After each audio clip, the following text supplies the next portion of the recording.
machinery, but actually adding a completely new, if you wish, income-making component that made it, if not profitable, then certainly viable to develop. In 2004, Waterfront Drive was created and opened, which was a key piece of the revitalization efforts that had been developed. And having this building boarded up and vacant on what we were trying to create as a beautiful, meandering street as a key component of the revitalization was extremely difficult. And so turning the lights on in this building, making it accessible to the public, building additional residential in the downtown, a huge impact on the whole neighborhood. Que es fachadas continuas, que tiene una presencia muraria desde la calle, que aparezca una pieza como esta que introduce la circulación de las veredas al centro de la manzana. Y la tipología del pasaje, que es algo que existe en la ciudad de Buenos Aires, que climáticamente funciona muy bien, porque introduce la ventilación cruzada y refrigera naturalmente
Good afternoon. Good afternoon. Okay, we're live and we're bright also. Wow. That definitely feels like on stage. I'd like everyone to join us here in the center core. We're going to start the program in just a few minutes.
Good afternoon.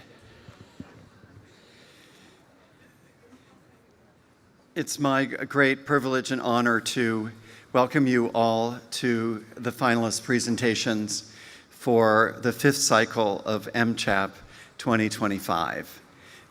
It is a dream come true, frankly. Having started 12 years ago with this idea of how a school of architecture in the middle of the continent could start a dialogue about design excellence throughout the Americas. And what it has proven to be is much more than any of us could have envisioned in that time frame, in that moment, and in our individual lives. What we realize we've created is a great armature upon which there is literally limitless possibilities. And today is the proof of that. I want to welcome you all. We have had a wonderful morning in the presentation, our international body of students that have come here to IIT with the Crown Hall College of Architecture students to do the first MCHAP America's Masterclass, an idea of choosing a place to gather around idea making and to ask the amazing talent of our authors of this year's finalist projects to gather and to guide and to teach and to share their processes and their experiences with this body of students. So we are going to have the amazing opportunity to hear from each of the finalist authors about their practices and about the project specifically that our stalwart jury have preamminated to this process. I want to remind all of you that this started really more than a year ago with over almost 300 projects that were nominated for this biannual acknowledgement. The jury who was charged with narrowing that down to a group of outstanding projects for the America's Prize that represented 40 projects, which had a broad stroke of both regionality, of typology, and also scale. And from that nearly impossible task that involved traveling all the way from Winnipeg to Buenos Aires, they narrowed it to these 5 finalists who we are privileged to see and have with us today.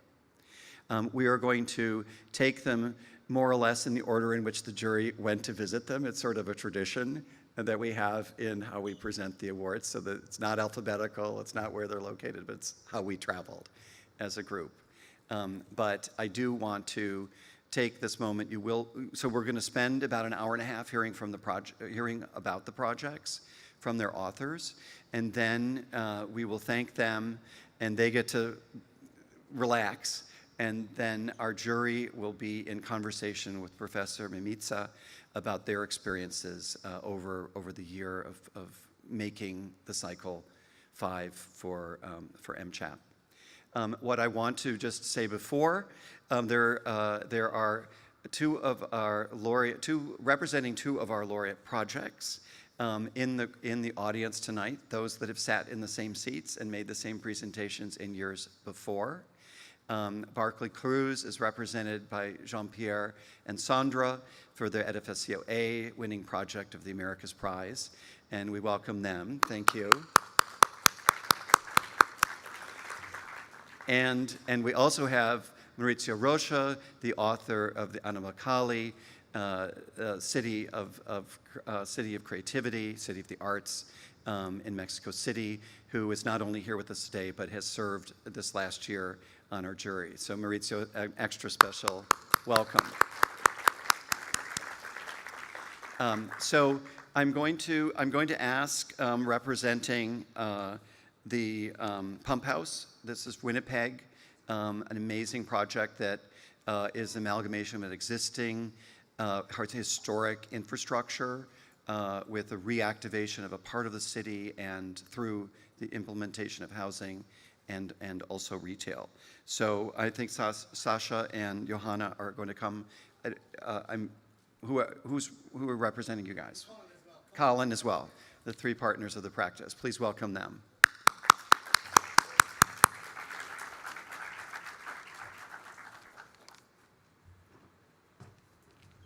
Is there a clicker? I think here, you're the guinea pig, so. We just click, yeah? Oh, yeah. I'm just going to try and fit this in here somehow. If you're looking for tech, look over there. Andrew, you'll have eyes on them taking you. Can you actually see anything? Light is bright. Yes. Good. All right, Dirk, and everyone else, thank you so much for that warm welcome, and thank you obviously to the jury and everyone here who had any hand in bringing us here. It's an honor, huge honor. It doesn't matter what happens, obviously, today. Again, as mentioned, we are from Winnipeg, Canada, and I'm so glad that the jury had a chance to see our city. For the rest of you, it's a Midwestern slow-growth city with a population of about 750,000 people, located about 16 hours drive north from here, from Chicago. We're gritty, we're blue color. Every architectural idea is always measured against cheaper and more conventional solutions. We have high temperature swings from about minus 40 Fahrenheit to about plus 40 Fahrenheit. Oh no, 100 and that's Celsius, sorry. 104 Fahrenheit, I guess, would be the translation of that to the Americans out there. Anyway, and we have impossible soil conditions where every little house even has to be on piles 30 feet into the ground. So that's part of the story, and my slides are not moving. The project itself integrates a historic twin-cabled hydrant pressurizing station that used to face the service railway line that has since been replaced by a new vehicular road.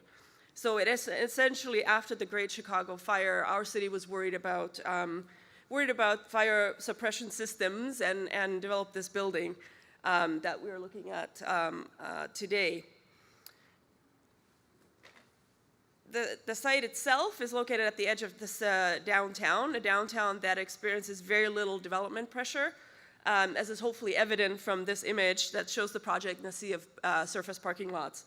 In fact, Winnipeg holds, I think, the title for the most surface parking lots per capita in the world. So you can sort of get a sense of the context. We started the work on this project exactly 10 years ago. Oops, is it? Sorry. And so it's been a lengthy process and sort of a labor of love, and you can see it in here. From its original state when we got into the project to its current state. And in 2014, the site experienced about over a dozen failed attempts for development, as the pump house itself was not something that could be used for other purposes. The historic pumps inside it were developed by the same or built by the same company as the motors of the Titanic, so it was historically preserved, but was a revenue draining proposition for anybody who tried to come and develop it. And so we heard from the city that there was, they were going to give it one more shot before potentially talking about demolition. And we were inspired by this and thought, well, there's got to be a way that we can preserve the building and do a feasible development on the site. Is that where you give up? Okay. That's where I'm giving up. Okay, so this is what it looked like inside. Being 750,000 people, we actually had a direct line to the city agency that, or knew the people over there, not a direct line, but knew the people over there to call them and ask for a key. So we got a key in a matter of hours and got into the building with our iPhones and started checking it out. And you can see how obviously it is difficult to imagine anything else inside the space, especially because of our soil conditions that you do not know how much this. Oops, I keep going. How much this building can actually support. So one of the things that we've discovered in our first excursion to the site were the cranes that were in place to move the pumps, to install the pumps initially, to move and service them and so on. And there are two gantry cranes, so lateral, being made to travel the length of the building and service the pumps, and realized that they're rated for a very high load. And we ran those numbers by our engineers, and they confirmed, yes, that this can actually this can actually hold a significant load. So we were able to figure out how we can insert the floor within the existing pump house without touching the pumps, leaving them in place as they are, as they're protected, and then introduce a revenue stream for the building itself, therefore making it possible for a private developer to come in and take a look at the project. So that's really what unlocked the potential within the historic building. The next thing we've discovered, and this is all still unsolicited, clientless endeavor on spec, is that the building or the site surrounding the building would come with the site through a $1 sale, if that's possible. So there are two properties on either end of the historic pump house, and we've developed a quick pro forma. We did a little lousy rendering of what that could look like inside, ran the numbers that we've learned through the whatever it was, 10 years of practice up to that time, and presented those numbers to the city who owned the building and to one of our clients, or two of our clients actually, one of who bit and said, yeah, this makes sense. So that was really a genesis of the project. So they took about a year to negotiate the purchase and transfer of land and so on. And the moment that happened, the client, who was 28 years at the time, 38 years old at the time, said, okay, I'm going to hire a bunch of guys from Craigslist, and we're going to do the interior while we're waiting for permits for the buildings on the outside. So we scrambled to develop a system that, you can buy at sort of your local hardware store. So it is literally a assembly that consists of steel studs that are painted black by a Craigslist guy on the floor, and then erected on a very, very uniform 2-foot grid. And that's how the ceilings, that's how all the walls, all the stairs, everything's constructed in that way. And that then enabled us to, again, using unskilled labor, glaze the walls of the space, create an interior envelope, which is climatically protected from a semi-conditioned space that's within the existing pump house, because it wouldn't make sense to heat the pumps and cool the pumps all winter long, and froze the two gantry cranes within the space, still visible from within the offices they're surrounded. At the same time, we've sort of brokered the deal between an advertising agency and our client, so they all came together and the space was designed for them. So, and I think it's very important, the genesis of how do we do and build this with people that are unskilled, or unskilled labor. How do we build these buildings on the either side? What we've learned through the development of and construction of this first interior renovation is sort of permeating outwards, right? And that informs sort of the seepage of the industrial history, industrial materials, industrial aesthetic to the two buildings that then grew on the either side of the pump house. And maybe important to mention also that the original pro forma remains unchanged. But now we also have another layer to the project, which is trying to emphasize creating a new city or city within a city on the site. So this idea that in North America we build objects very well, but we often forget about thinking about how each project is part of the city making and how the city needs to weave itself back in. So there's a big focus on the spaces in between that become placeholders for activity, inviting things to happen in them. And in conditions like ours, where you have long winters, 8 months of snow essentially, it's important that we find ways to extend the shoulder season as opposed to trying to just, completely get people to be outside for all of those 8 months. But Inside.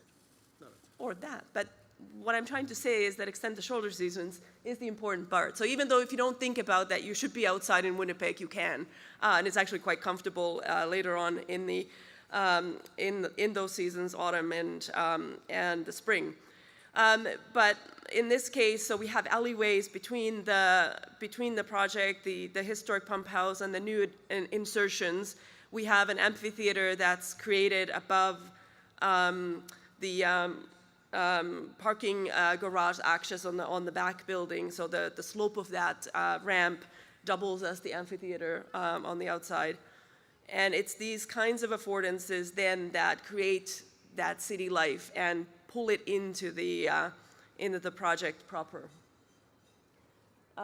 We also can't rely on commercial activity to create that vibrancy, and often that's lacking for quite some time before businesses take root and so on. Fortunately, in this case, we do have a restaurant, we do have a barber shop at the base of the building, and there was I think when the jury was visiting, a cafe just opening on the north building. So back to the nuts and bolts.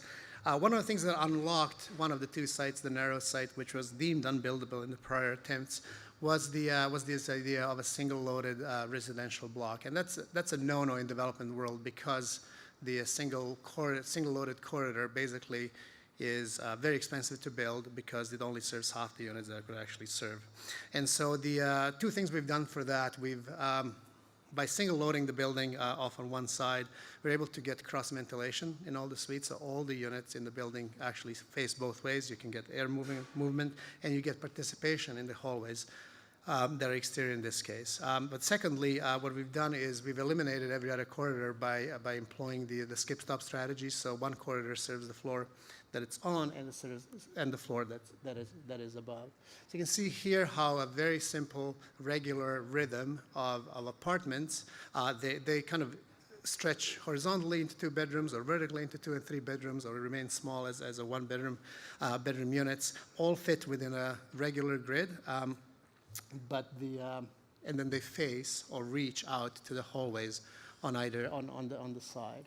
The skip-stop configuration allows 2 units to nest with the one stair leading up to the upper suite and the access directly to the unit itself. We kind of revived a 100-year-old technology, and this is all before the mass timber craze has started taking root in the architecture, modern architecture, contemporary architecture.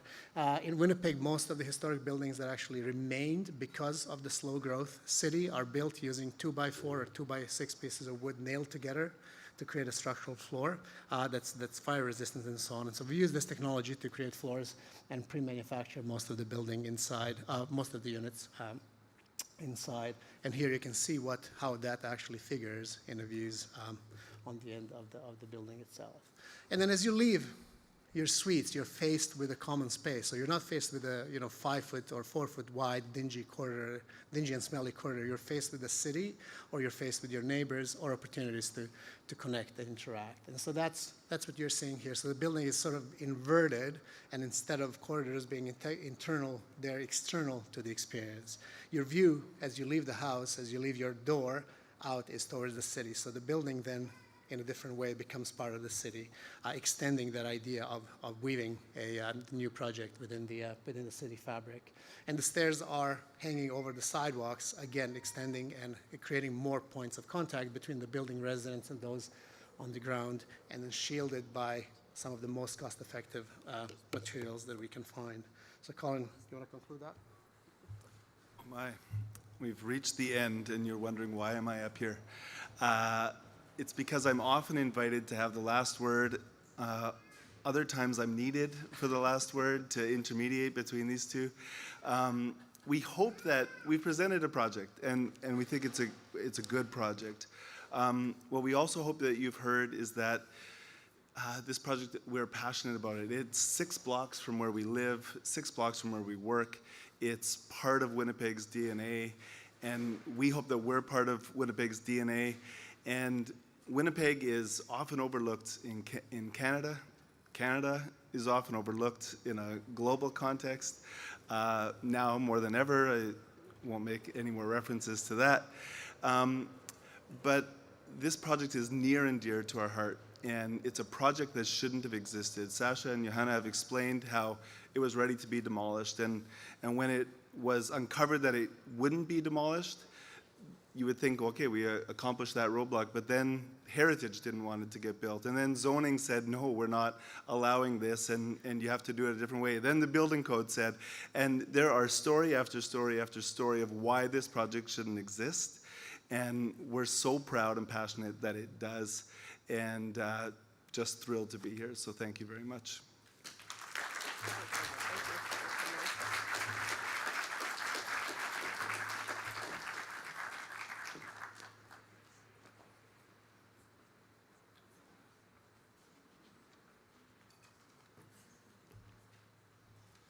So now if you can picture traveling from Winnipeg to Buenos Aires, jumping from far north to far south, different orientation of how the water goes down the drain, and also culturally both similar and distinct. I'd like to welcome Marcelo Thaden and Sebastian Adamo, Thaden Adamo, to the stage to speak about their re-envisioning of a, if you guys can come and join us on the stage, of their envisioning of what was a house in a sort of a texture, the standard texture of the city, into a veterinary clinic. So, welcome.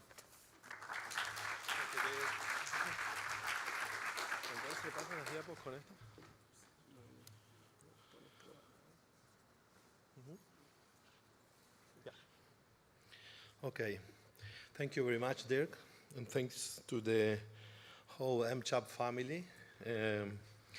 It's a very big pleasure for us to be here and an honor. Also to the jurors for the interesting conversation and its dedication to analyze our project. Well, Buenos Aires is the city where we come from and where our project is located since its founding in the beginning of the 19th century. Its urban design is based in this strictly modular grid made of blocks that arises and evolves from the main institutional buildings of our country that you can see in the main axis of this plan. The generous plain geography of our country worked as a perfect canvas to deploy this rigid organization. Yeah. And even though this grid encounters some geometrical corrections through its extension, the small plots still keep its repetitive and particular characteristics. I don't know if you can see it from there, but all the grid is made of super small plots. First of all, its longitudinal proportions based on a repetitive front that is 8.6 meters. All the plots are made of 8.6 meters in the front. Then you can see variations that is adding plots, but the module is the same. And a variable depth depending on which part of the block is located. With shorter plots in the corners that they enjoy more light and more air, of course, due to this condition, and longer plots in the middle of the blocks, whose depth requires emptying operations to obtain the habitable conditions. I don't know if I can. No. Okay. I wanted to show you where the plot is, but no matter with that. In the first half of the 20th century, during the Buenos Aires expansion, these plots were mainly occupied with urban private homes like this one, with a typical, again, 8.66 meters facade that takes advantage of the entire width of the plot to place the main spaces of the house to face the street. No worries, no worries. An ordinary plot with an ordinary facade. You can see that the house in the other side, of course, this is the house of our project, and the other one on the right side is part of the same family. This house nowadays, during the second expansion of the city, which is due to the redensification of its urban fabric, are chosen by some professionals like doctors, dentists, lawyers, or just as in this case, as for veterinarians, to deploy its commercial activities connected to the neighborhood, giving the original house a second chance of existence, a second life to all those materials that are still there and are still there in good conditions, and allow us to take an advantage of all that available energy that we can use. It's also an opportunity to establish a new dialogue with the city and its components. For instance, this big tree that we have in the front of the plot, that is a tree of about 30 meters height, that was just in the coincidence of, or maybe a little coincidence with the axis of the house. A tree that matched quite perfectly with the central module of the existing structure, and that invited us to think that it could be the starting point of our emptying operation in this deep plot. A very simple, but not less intense, intervention to the existing house that made possible the connection of the public space with the back courtyard and the sky. But let me dedicate a few words to this particular phenomenon that is increasingly arising in the world and particularly in our country, the pets. And the importance of the pets in our families, as family members, and as part of our contemporary life. For those who had the chance to visit Buenos Aires, you will agree with me that you could notice the quantity of dogs and cats that are part of our domestic life. And also part of our public life, with thousands of pets enjoying at the same time a morning walk like this, establishing new connections between humans and non-humans to enrich our daily life. In that sense, for us, to design a veterinary was a great opportunity to deploy not only the typical spaces needed to satisfy the needs of a pet's clinic, but also an opportunity to create a place where people and pets could gather and interact each other. A place in contact with the sun, with that beautiful tree I showed before, with plants and full of fresh air. Natural light, plants, fresh air. Those are the materials we use for this project. Of course, guided by the knowledge of Marcelo Lerena, he is the director of this veterinary, that from the very beginning, he encouraged us to design a place that allows the pets to have a pleasant experience, trying to reverse the inertia of these clinics and how pets experience it. And this linear and vertical organization remembers us of the typical passages housing typology that were developed in the beginning of the 20th century in our country, with apartments that use this space to breathe, to light, and circulate, of course, but also to interact with neighbors. And through the time, these typologies developed a very specific shared relationships among its inhabitants. From that point, we understand that making this operation in the middle of the house lead us to an opportunity to make the project breathe, to make the project have a space where people and pets could gather, but also to organize through that void in the middle the connection of public space in the street to the communal space in the middle of the block, with a garden and all the spaces where pets can go and relax. In both sides of that void, we have the small spaces that are for the typical programs to do surgery, reception, etc. In that situation, the access to the house is not being made by the axis.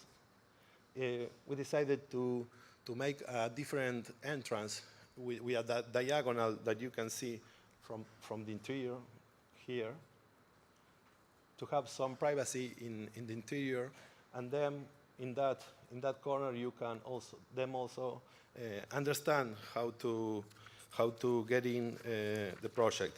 At the first side you see the reception. Everything is small because this is a small project, but in relationship between each other, those spaces can calibrate also the size you need. And the plants I was mentioning before, all those plants that for dogs are very special because they can smell it, they can relax, and they can have a better experience, as I said before. Then the materialization of the project is something we are going to develop after this, but it's about how to make privacy, how to make filters that are needed not only for the doctors, also for the animals.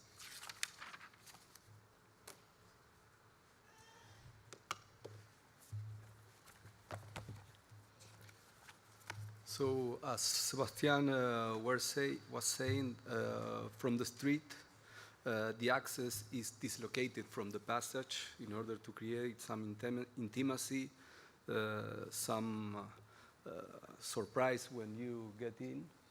But when you look at it from the backyard, you see that the passage and the back door is totally aligned. That creates a visual connection with the interior that stimulates the appropriation of the whole plot by a large community that for the moment has no spatial representation. So this backyard is just a generous area of rough floor made of concrete that exposes stone that allows the pet to don't get slippery, and all surrounded by vegetation. It's a place for informal gathering, both for pets and humans.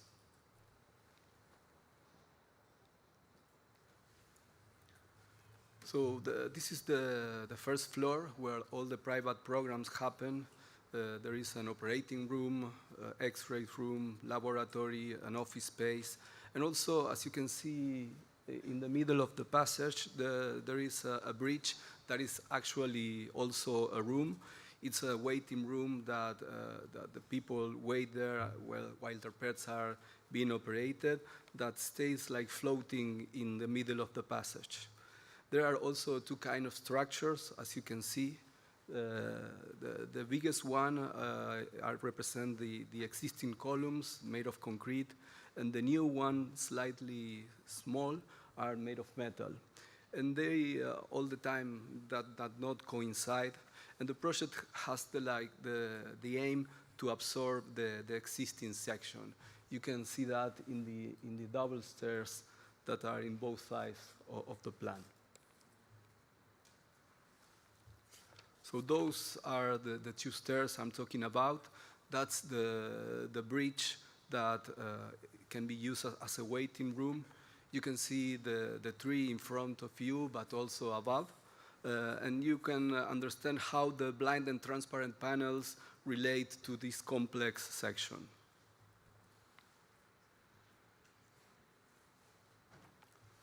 I think that nowadays we all agree that we will increasingly avoid demolition, but that doesn't mean that we have to tell the life story of the buildings every time.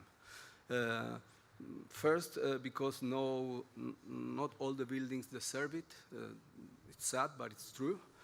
And second is that if we do that, the city will become a didactic nightmare. Imagine like going to the street and knowing every building's life. So in our project, the new building wraps the old, but like happens every time, there are exceptions, and in this case, that exception are the existing columns that you can see here in the picture, that they appear without mediation, with authority, but always behind the new envelope. So this is a view from the operating room. You have the void of the passage in the middle. In front, there is the laboratory, and in the right, you can start to see the street. So like in a chapel, you're invited to look up. Those vertical elements that you can see here in the picture are maybe too thin for a structure, but at the same time too thick for a window. No? And in this project, they are both at the same time, actually.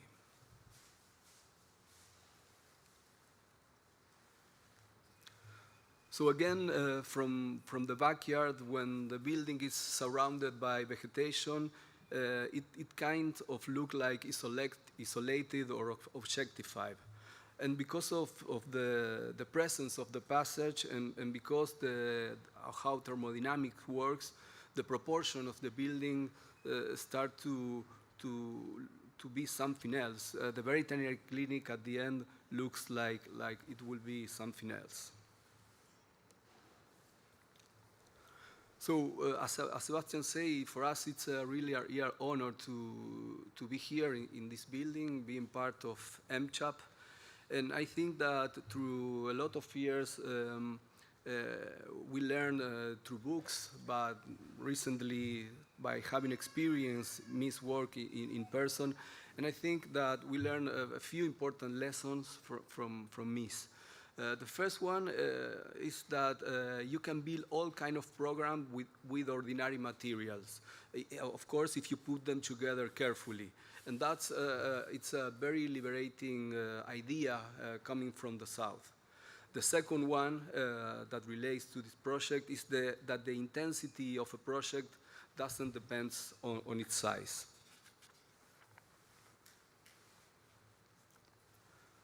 So supported by Miss our attitude toward construction, our architecture is focused in the design of the air.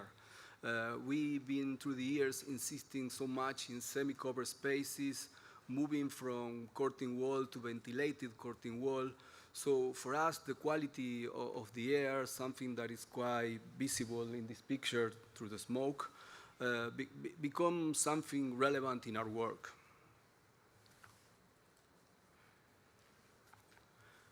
Architecture is a powerful tool to modify the quality of the air, to create an ambiguous category of air, not the one you find in the atmosphere, but at the same time, not the mechanized air that we are used to find in the interior. Again, for us, it's something in between.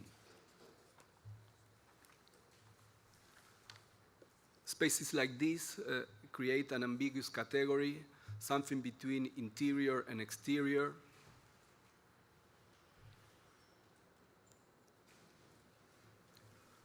Something between public and private.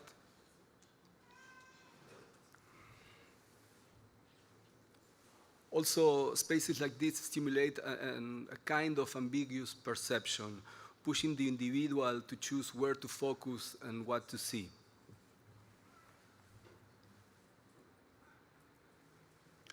Architecture like this create unexpected connections, making visible parts of the city that are hidden most of the time.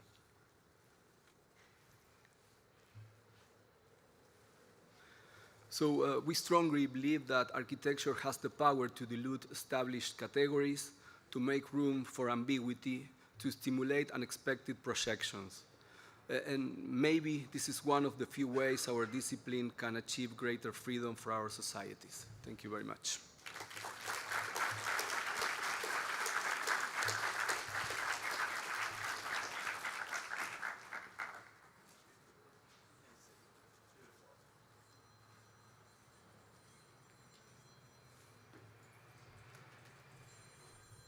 As Gabriela and Carlos join me on stage, picture now flying to the middle of the continents where they touch to the edge of a body of water that I never knew existed before, an inland sea in Bacalar on the east coast of Yucatan, where the challenge was to create a preservation for an ecosystem that was very fragile, at the same time to create a public access and gathering. Welcome, Colectivo 733.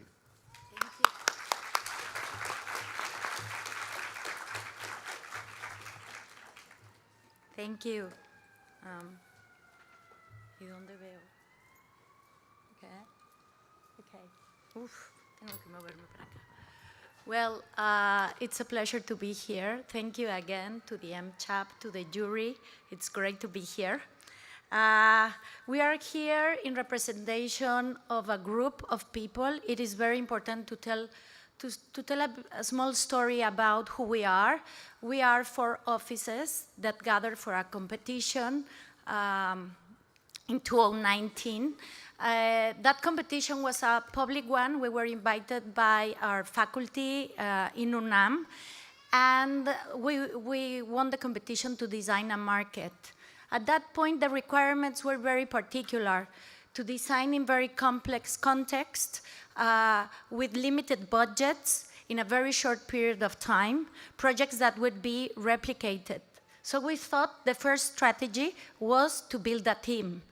And during the last 5 years, we managed to design 50 buildings, 50 structures through our country.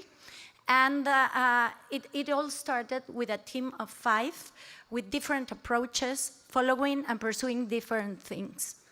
We managed to do that building a strategy, basically. Our strategy was to design sections that were enough ambiguous in a way, yet powerful, and that could be scaled in small rooms and big scale ceilings.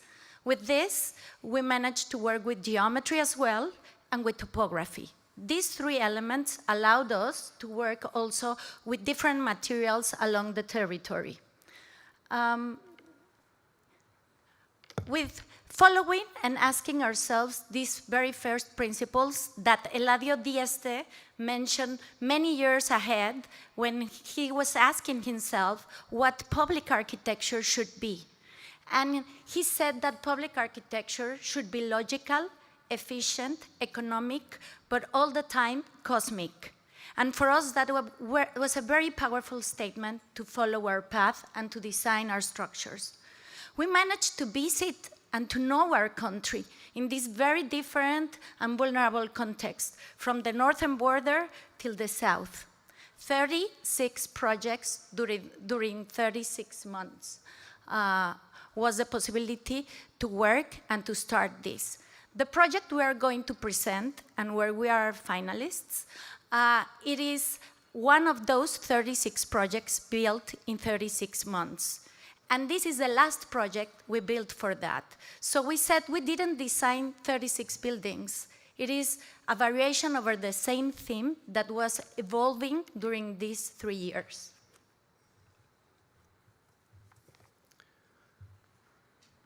So, as Gabriela says, we had an incredible opportunity to visit different corners of our country in these 36 months. And in this case, we would like to start talking about this incredible territory of the peninsula of Yucatan. Here you see the impact of the meteorite that kills the dinosaurs and that, in a way, built this territory. It is an incredible, geologically speaking, complex territory, karstic, and as you can see, this Chicxulub meteorite generates these rings of cenotes. You can see these holes, tiny holes of water, and it has an incredible system of rings of water and underground rivers that the Mayas called Sacactun, and it's an incredible net of underneath rivers. This is a cenote, and you can follow the rings and the paths of the rivers underground, and that whole system ends in Bacalar Lagoon, which is the largest freshwater architectural reef in the world, and because of that path, has an incredible and richness ecosystem. In this case, when we learn about that site, we understand that we needed to ask for a specialist, in this case a group of biologists and several other disciplines, to understand a little bit more about this. And we found that here it is one of the sites on the world where you can find living stromatolites. This is living form that seems like a rock, but in Bacalar they are still alive. I mean, you can find fossils all over the world, but here you have 10,000 years stromatolites alive. So you can imagine it is like a paradise, very rich, very powerful. This is the lagoon. It calls the 7 colors lagoon, Bacalar, La Laguna de los Siete Colores. So that seemed like incredible, right? Like a paradise. But in the end, we had the opportunity to make 5 interventions in this town. We developed 3 in the border, 1 market, 1 baseball field, and 3 public spaces in the border of the lagoon. And what was very critical, it was the pollution that in recent decades Bacalar has faced because of the growth of the agricultural system. Well, it is difficult to see in this image, but the agriculture has expanded, and so as well the urban area. So at some points, at some seasons, the lagoon lost the 7 colors, and it's very polluted. So because of the agriculture and because of the tourism. So we understand that in this case, our project shouldn't have this focus in architecture, but in the environmental crisis we are facing. We try to walk through this plot. This is the plot of the Eco Parque, and this was all that people know about this, just a pad of earth that was actually, in a very dumb way, cutting the fluxes of the plants, the water, and the animals. And you just have these walls of trees, and then end in a very poor and tiny border of a beach of the lagoon. So then, our team of architects, that's Roberto, we tried to understand a little bit more about this plot because it was amazing in the top view. Even in that, I mean, I took that picture, that's Roberto, and we didn't know that here you can see a crocodile there. So it was like kind of irresponsible, but we found this. I mean, it is an incredible mangrove ecosystem that was not possible to see. So thanks to Luisa, we thought we should challenge our client, who is here, and we're really grateful that he accepted the risk, because we were asked to design a community center. And we suggested we were going to invest the money more in a landscape strategy and to unsolve a building that could become, in a different way, that community center that Bacalar needed.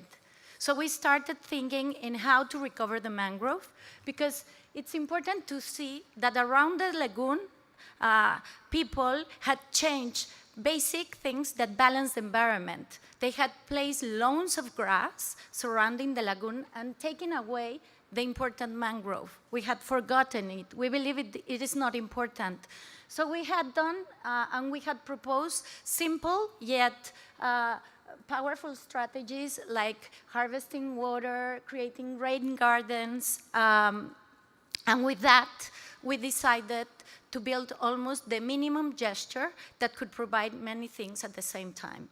An element that could be, again, a section that could be very tall at some point that would allow us to discover and to move around the mangrove, then very short that could reach the lagoon and could let the people reach the water and have a safe place to swim, not with the crocodile, but beside the crocodile. And at the end, a very simple structure that could be replicated in this system, the simplest system. Our strategy was to build a system of columns that could be at the same time column, beam, foundation. So that same material, which is made with wood, the Chico Zapote wood, which was provided by an indigenous community near the site, just with one material, just with one section, we can achieve a path, an infinite path, 800 meters, 200 meters each side, that could float and could allow us to discover the whole site that involves the mainland, the mangrove, and reach the lagoon without taking away the mangrove and allowing the people to discover this paradise that was invisible. This structure at the same time with the width could permit that anything can happen. 3 meters is the secret. So in 3 meters, you can hang a hammock, you can place a restroom, you can place a dining room, anything can happen. So within this building, we decided to construct, in a way, a museum that summarized 10,000 years of history of this ecosystem in one line. So the square has 200 meters each side, which is 650 feet.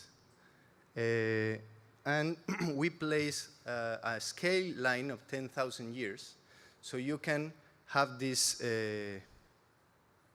promenade and understand how many meters you are jogging, but at the same time, how things happen there. First the stromatolites, then the mangrove, then the chivita snail, and all the compounds of the ecosystem. It is funny, but just in the last 30 meters, the Mayans appear, then the pirates, then the tourists, and then ours. So you can feel like your scale in the whole ecosystem. And we decided to make this happen not as a building. I mean, it is a landscape decision, but in a way, it can provide us the possibility to have a building as well. So we decided to put the effort in the foundation and the construction that allows you, after that, to have a roof at some point because of the height, so you can build services, build info facilities, and so on at some points. And then to provide an entrance, a public entrance as a garden, to show the possibilities of this ecosystem. In other scenarios, you can be like in this, it's an incredible, almost like a pool water, but you can have shadow as well, or you can hang some hammocks and so on. So since we had only one materials, only one strategy, only one figure, we decided to return to the most basic and primitive forms of architecture and try to understand that the most simple form can provide us a lecture of the 4 cardinal points, and to provide us, like in the ancient architecture, we put at the same scale el cuadrángulo de las monjas of Uxmal, Teotihuacan, Monte Albán, Giza in Egypt, and understand the scale of this and the possibility to have a lecture of the cosmos and the sunrise and so on within the architecture. And it was amazing that this was the eclipse, and people gather in this spot to have this point of observation. And as you can see, it's like the possibility to have this path among the water, but as well at the top of the trees, when you can see birds and many things of the ecosystem. It's important to say, just to end, that this is we believe that these public buildings are alive, that public buildings should be canvas for things to happen. I think that is very important to understand and to let them go in a way. And what we've been doing is we keep working with the community to find out which would be the programs that would be needed, trying to find out which spaces and trying even to sponsor and to get some money to keep building this building. So we are starting a funding campaign. So if anyone here would like to fund some money, it would be great. It is a second phase, so we can finish the project And as Carlos mentioned, this is already the starting point for many programs like bathrooms, communication center, the lab that the research needs can happen below this building. So at the end, I would like to close saying that doing architecture for us is a political statement. We do believe that our work needs to be amplified, and in this sense, for us, it was very important to find out that our project give access to a big population that today doesn't have access to the lagoon, even though it's theirs, and it's because all around it is privatized. So we allow the local population to get back something that is already theirs. Our building, at the end, it's a building, but it's a landscape. It is public, yet intimate. It allows transit, but stays still. It is light, but it is shadow. It has reflect and refraction. It has rhythm and pause. You can jog and you can meditate. You can be protected and protect the landscape and also provide access to information that you don't have today. It is playful and silent. It is invisible but evident. Thank you.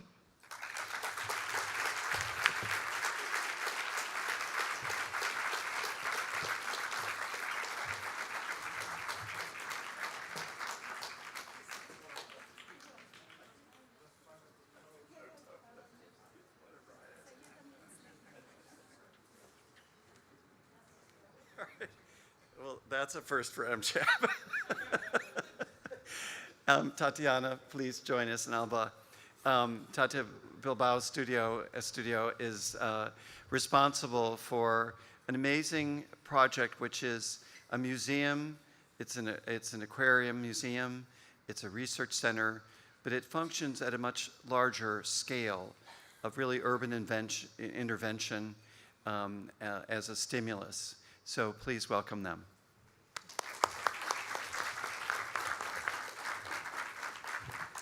Thank you, Dirk, and thank you everyone that is here for attending this wonderful afternoon event. But also, thank you so much, MCHAP and the IIT, for nominating us. We're very, very proud to be here. We already feel winners, although we want to win. But it has been a real opportunity working with students, being at this school, so I really cannot thank enough, but I'm not going to continue doing that. I could do that the rest of the afternoon.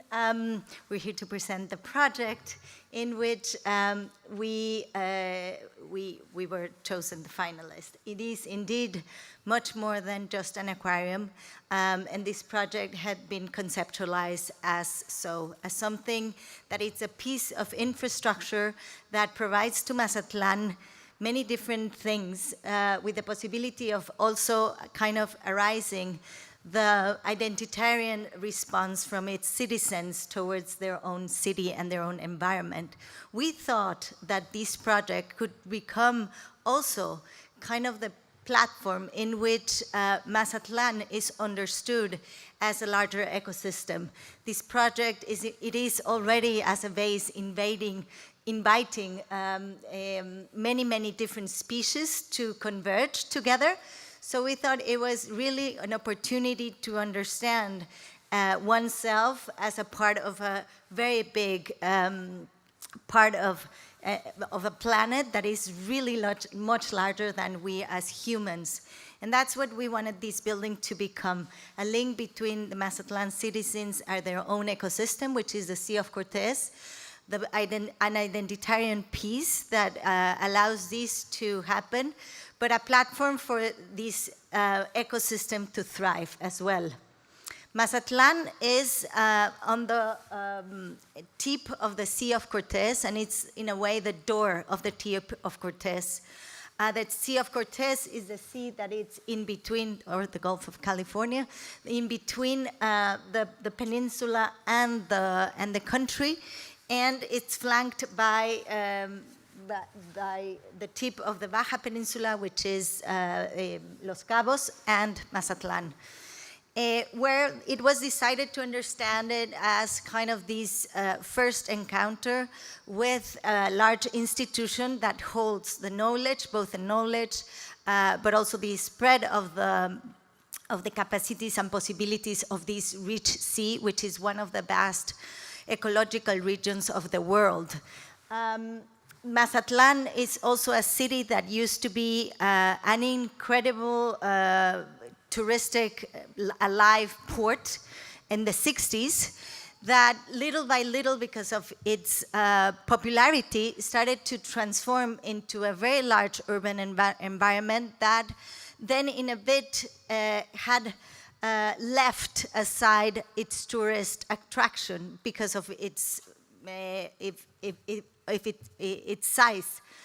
Mazatlan then started to rethink what it was dedicated to. Of course, tourism was a very big part of their economy, very big part of their revenue. So they really needed to understand how to regain that power and that force, and by also linking pieces of interventions in various ways to the social life of itself. So we were called to, at the beginning in 2015, to rethink the Central Park. So Central Park of Mazatlan had been named Central Park since long before we arrived there in the early 70s, but it was really never concealed with a social use. It had been protected as an ecological space, but it had never been able to expand its possibilities to provide a social use. So in 2015, we were invited by a group formed by private business people to, in conjunction with the city government, to kind of ideate a platform that could serve for a social interaction in this space. So the Central Park, it's a very large piece of land that it really actually protecting and holding a space that has a natural regulating lagoon. And this lagoon it changes its level through the seasons of the year. It's naturally being a source of regulation of the hydraulic system of the whole area and region. And we needed to think how to create a place, a social space that could deal with that and that could mediate with its platform. When we were commissioned to do this park, we knew that two very big pieces of infrastructure were coming. One in the northwest part of the park, which is a museum, and one in the southeast part of the park, which is an aquarium. Both had architects, and both had the museum a more conceptual project and the aquarium a more kind of developed schematic project. And we were just in charge of developing the whole foundation of the park that could put all these use together. So what we did is we created a strategy of thinking on how these three conditions of the park could work to create a social interaction, which is an area where it's always flooded by the lagoon, an area that it's always dry because the water doesn't reach that unless there's an emergency or a hurricane, and one area that it's always mediating, one that is dry and one that is always, and sometimes is flooded. And we thought it was a great opportunity already to think on how to link the social use to the conditions of the site. In this city, people are used to have like kind of a same use of the space because the weather doesn't change as radical as here. Here is pretty obvious how the use of the spaces change throughout the seasons because the seasons create a very big imposition to the use of the public space. But in Mazatlan, the change is not so drastic, so the use of the space basically remains almost the same during the whole year. So we thought that this was a very good opportunity to reinforce the idea of that life is a cycle, that life is linked to these 4 seasons, that our planet really, rhythm goes with it, and that everything really changes, although it's in Mazatlan is not so perceptible. So we started using architectural features such as this one to make those kind of interactions possible, and also those visibilization of those ideas. So structures that mediate between possibilities of flooding and not flooding, or spaces that sometimes are flooded and cannot be used the same way as sometimes when they are are used that. And then we started doing the intervention in physical in Mazatlan. And one of the first challenges was to clean the lagoon, because the lagoon had all these buildings that you see to the shore, throwing its sewage towards the lagoon. So the first was a very big infrastructural move of cleaning, of obviously redirecting the sewages, connecting them correctly to the sewage system of the city, and then cleaning the lagoon.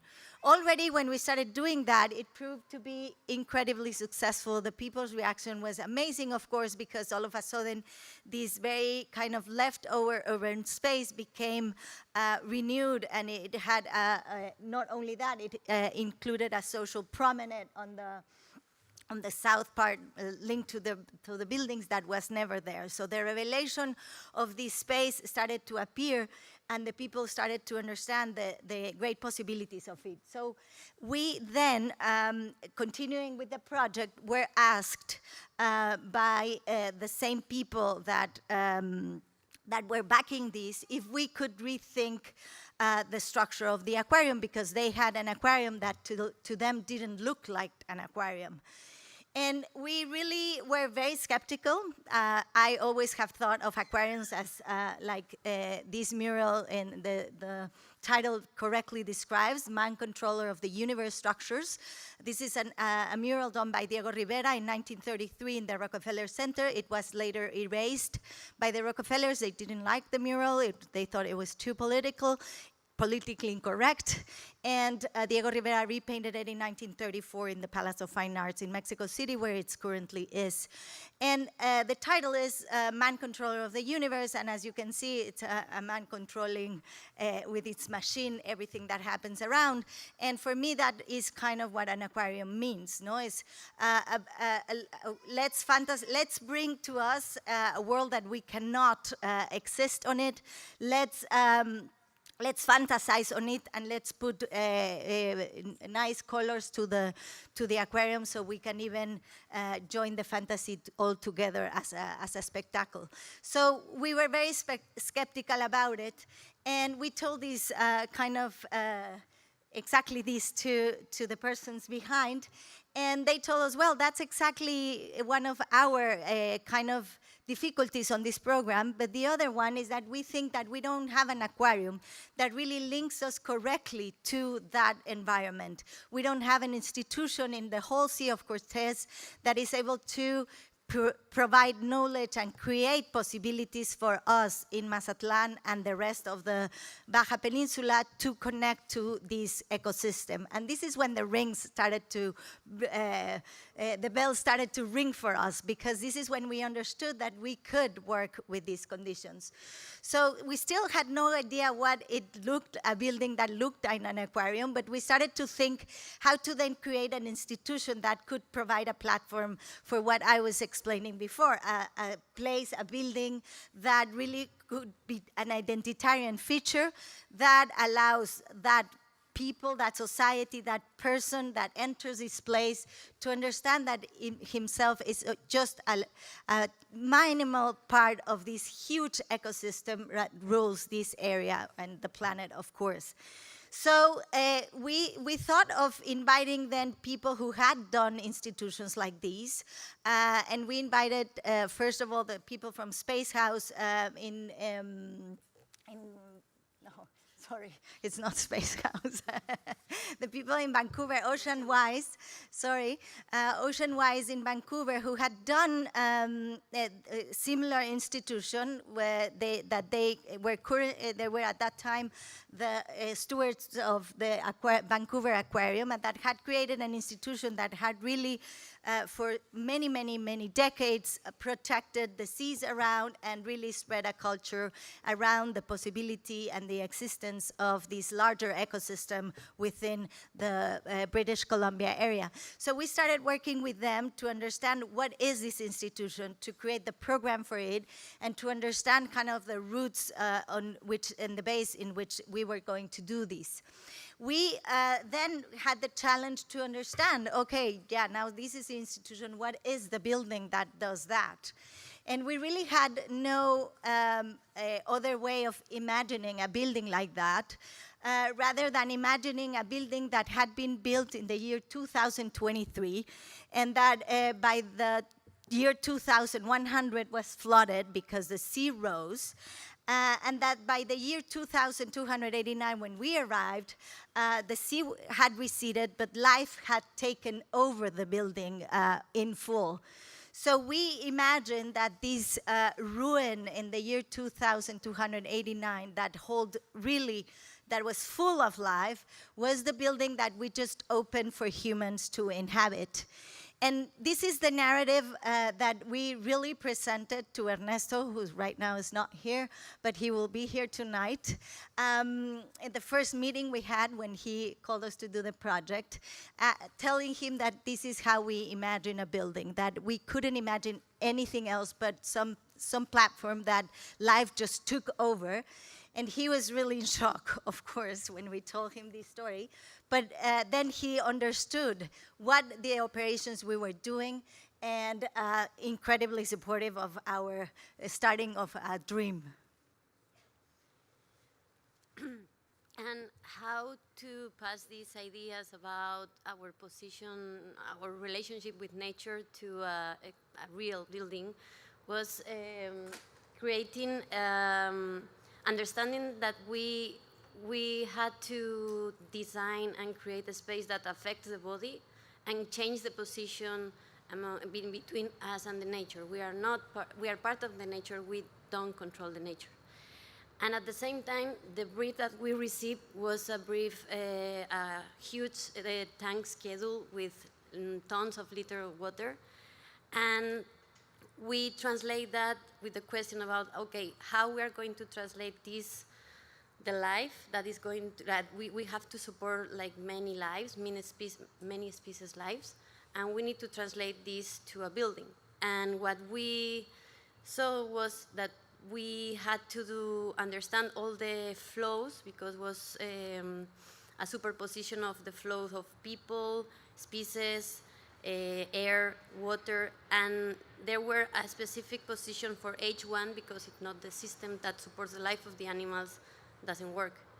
And understanding that, we had to, or we define a very rational structure that can support the amount of liters of water, but can be able to be broken in different spaces to support the shape of the tanks and the weight of those, and balance the weight among the building. We create these habitats thinking on how we discover and explore the nature when the time passed, and we found the new building, or the ruin. And the way that is going to affect the body is you need to go up and then dive into the interior of the structure and discover one habitat and through the other and the other.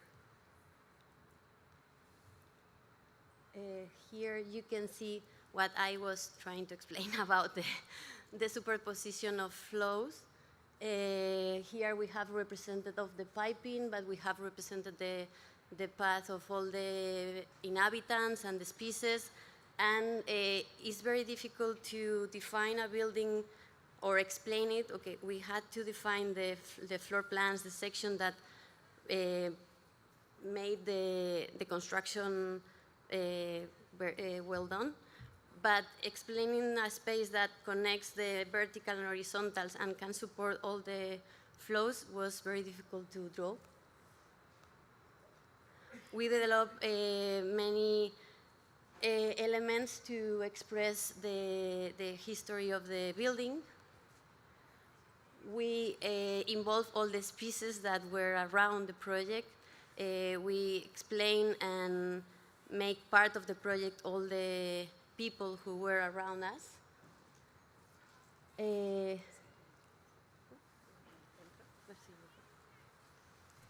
So the building started construction in 2020, yes, the year of, of the pandemic, and it was finished in 2023. The building had kind of grown from the site, waiting to be inhabited by other different species that are actually encouraged to inhabit the building by the flow of air, of water, and all the systems that Alba was explaining.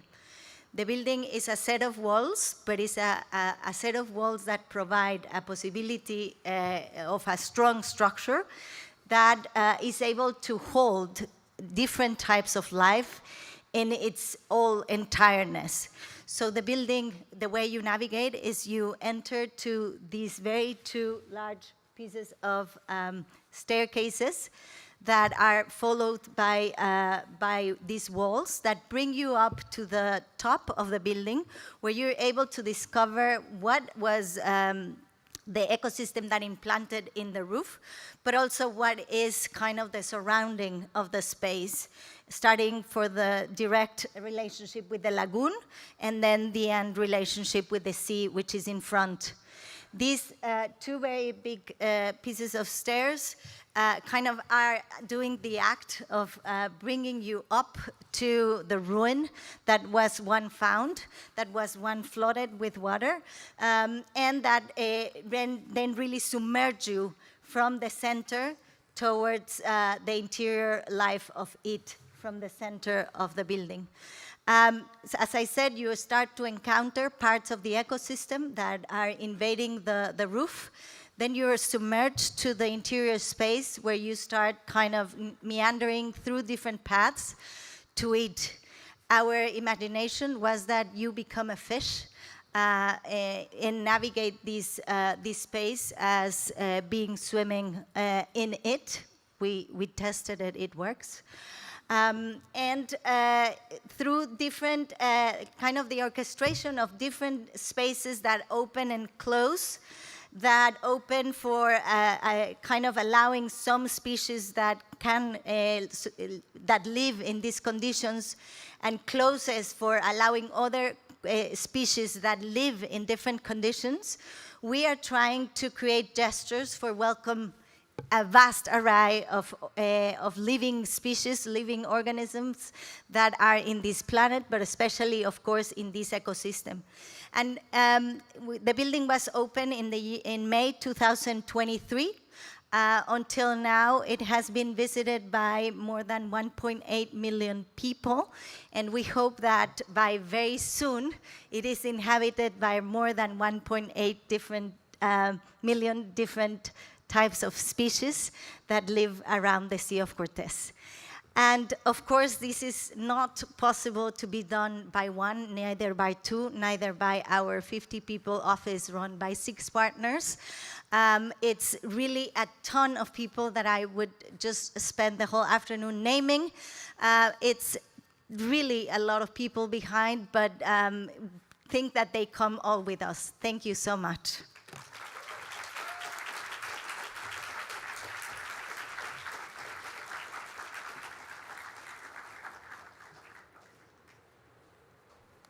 And now I want to bring you visually back to the closest project we've had to Chicago as a finalist, to northeastern Arkansas and Bentonville. I'd like to ask Steve Dumez and Clayton Marsh is with us, their client, as well as Marlon Blackwell, to join us on stage to present the Thaden School.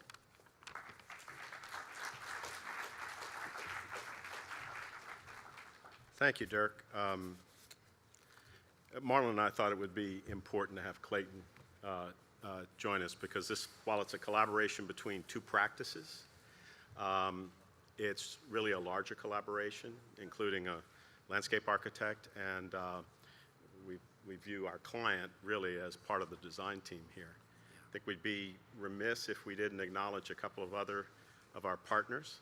For me, Christian Rodriguez was the project architect, our partner in the firm on the project.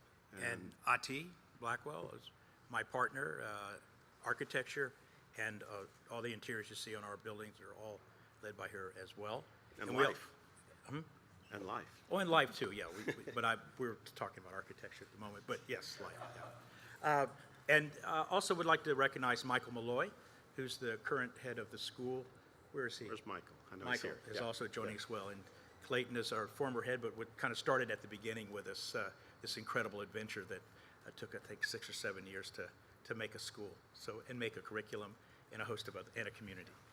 So I thought we'd let Clayton start it off because for Marlon and I, while we came to the table as collaborators on the master plan and then worked on independent buildings, the vision of the project in this case was something that that Clayton had been thinking about for a long time before they even started the selection of an architect. So, Clayton. And that's, Dirk, it's northwest Arkansas. So we're in the Ozarks, yeah, not the Delta. Thank you.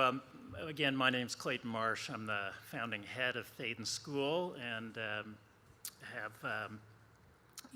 I'm just delighted to be here to kind of reflect on the project and provide a little bit of context to situate the school in time and space. It was almost 10 years ago this spring that I was invited out to Northwest Arkansas by the Walton Family Foundation to explore the possibility of leading the founding of a school really from the ground up.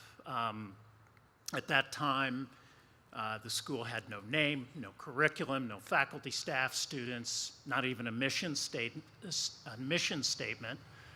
but it did have a remarkable funder in the Walton Family Foundation that was committed to establishing it on a basis that would make it affordable to all families in the region of Northwest Arkansas. And it really has been a community project from the beginning, as we have brought in so many different constituencies and stakeholders and prospective families in the making and creating of the school. And I think you'll hear more about that when Marlon and Steve talk about the process.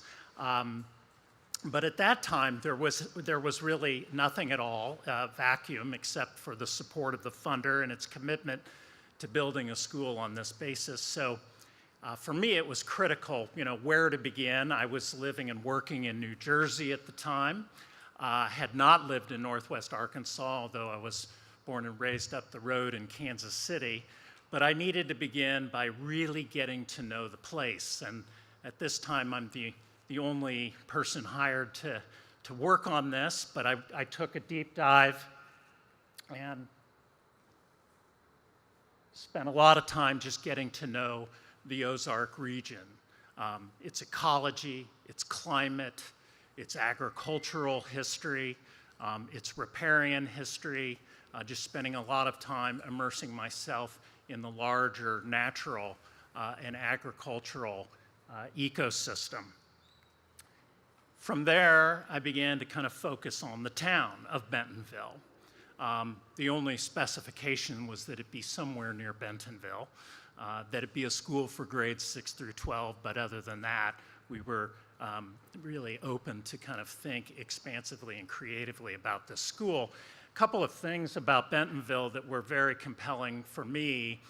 First was the arrival of Crystal Bridges Museum of American Art. This is a museum that Alice Walton created, and it's a remarkable cultural resource that I was excited to think about how we might partner with in building the program for the school, so proximity to Crystal Bridges was important.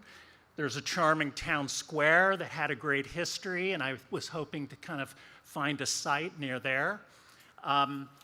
Looked at 10 different potential locations in town, and Bentonville itself was a work in progress, rapidly growing, lots of change, lots of people coming in, but also a very strong pre-existing community there as well. And we converged on one site. You can see it sort of outlined there, it had been for more than 80 years the home of the Benton County Fair. And that history resonated deeply with the emerging vision for the school as a place that would be accessible to the whole community. This had been a crossroads for 80 years. It was saturated with community memory. The fair outgrew the fairgrounds and had moved off-site many years ago, but there was still this strong connection in the community to this place and the thinking of it as a popular space. Went a little deeper into the history of the site and found that it had been home to a school about 100 years ago, and that a student there named Louise Thaden dreamed of flying on that very land. And Louise Thaden, of course, would go, well, not of course, but as we dug into things, discovered that she had been a remarkable pioneer in aviation. And really, what put her on the map was winning the premier transcontinental air race in 1936. It was called the Bendix. It had not previously been open to women.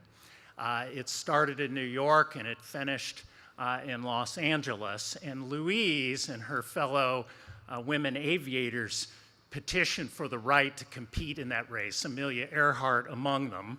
They lined up, and then when Louise crossed the finish line, of course, no one was there, and she said, "Have I finished last?" And they said, "No, you finished first." And you finished in record time. And it was, you know, banner headlines across the country, and really was a culminating moment in many ways of her remarkable career in aviation. And I tell you the story because it also ties into the emerging programmatic vision for the school. While I was getting to know the place, the weather, the rivers, the agriculture, the music, all of it, three sort of hubs for programmatic media came into focus. The first was the region's emerging what I'll call bicycle culture. There's a strong culture of cycling there, and began to think about the bicycle as a medium for education, as a way of thinking about physics, about motion, design, transport, mathematics. At the same time, I noticed the region had a very strong agricultural history and began to think about food as a medium for education. The biology, the economics, the culture, the politics of the plate, so to speak. And then finally, there was this world of visual media. Bentonville had its own film festival. You had Crystal Bridges, and of course, our whole world has become so visually oriented through these little devices that are now surgically attached. And so one day I went out to a little grist mill outside of town, War Eagle Mill, to see where my grits had been made, the ones I had enjoyed earlier that morning. I walked into the grist mill. The wheels are all spinning, powered. I take out my phone and I start to film it as this cornmeal is going onto the floor. And I said, here are our three sort of signature programs for the school: meals, wheels, and reels. So all of this was kind of coming into focus simultaneously with the selection of the site and everything else that we had to set into motion simultaneously in order to get this school ready to be open in 18 months. Fortunately, in terms of the design team, I had great help from the foundation. They launched their Design Excellence program with this school, and they helped me find the architectural talent that could translate this vision and mission into space and form for the community. And with that, we engaged Marlon Blackwell Architects, Askew Dumas Ripple, and Andrew Pogon. So over to our team. Thank you. For more on the process. Thank you, Clayton. What Clayton didn't mention is actually there was an interview process where we were competing with Marlon for the project. And in the client's wisdom, they decided to ask us if we would partner together on the project. And Marlon and I have known each other for 25 years or so, and it was a very easy yes So I'm going to shift to process and design process. Clayton mentioned Andropogon, and they were our landscape architects. They were as critical to the master planning process as we were as architects. It was important for us as 3 design firms to really engage critically with the client through the process. They had developed the vision. Essentially, everything that Clayton presented to you is where we started with the design process. But this notion of the project being really fundamentally about the community was a vision they had. It's a vision we shared.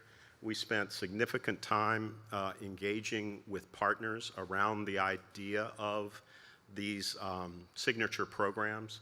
So we met with over a dozen community groups to make certain that the way in which we were programming the school took into account the idea that the school was reaching out to the community, but the community saw the school as a resource. So it was this reciprocal kind of engagement through a design process. That then led to planning. I'm going to let Marlon touch on our idea of the urban pastoral, which was kind of fundamental to the project. Yeah, we weren't fooled that we were actually in an urban condition when you're in this part of Arkansas. Maybe pockets of urban vitality, but most of the projects we work on were once pastoral or agriculture that have become annexed into the city. And so we thought of this as more urban pastoral. So rather than looking at Collage City or some kind of Euro-centric pattern of how we would approach the master plan, we began to look at the local chicken industry, chicken houses, farm groupings, barns, the vernacular in relationship to each other, and just how things are oriented there in a very pragmatic way about controlling the sun.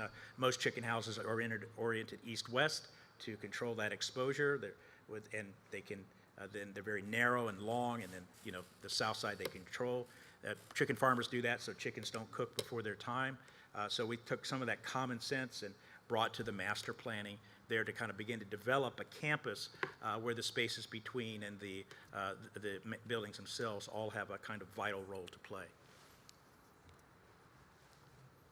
So we're going to talk a little bit first about the campus and then the buildings.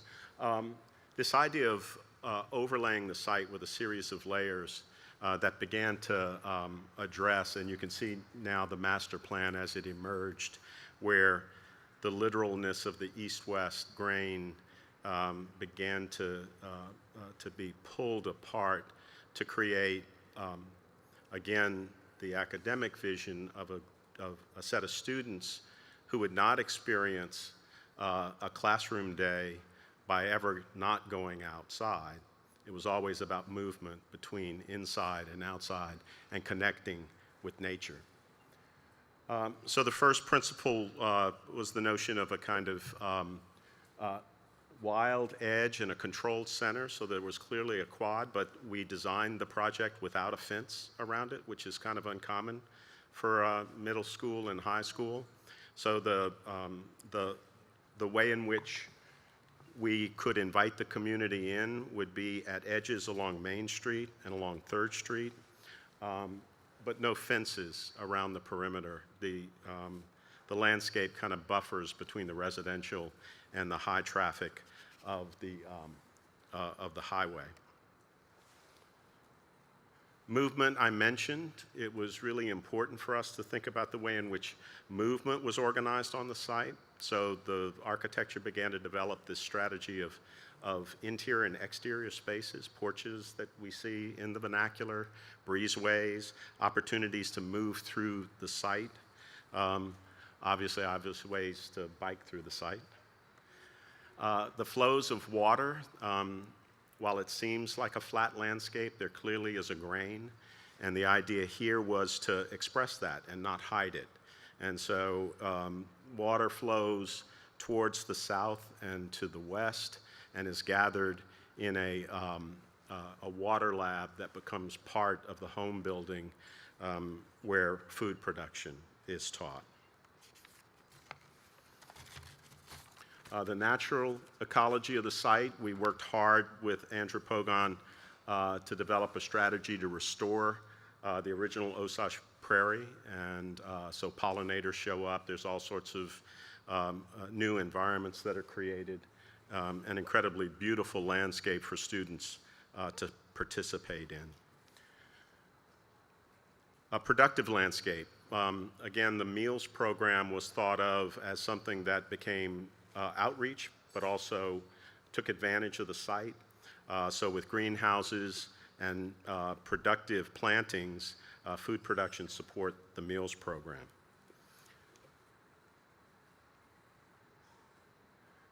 We used geothermal throughout, again, from energy reduction, but also to use as an educational tool. Almost the entire campus is designed as an educational tool for the curriculum.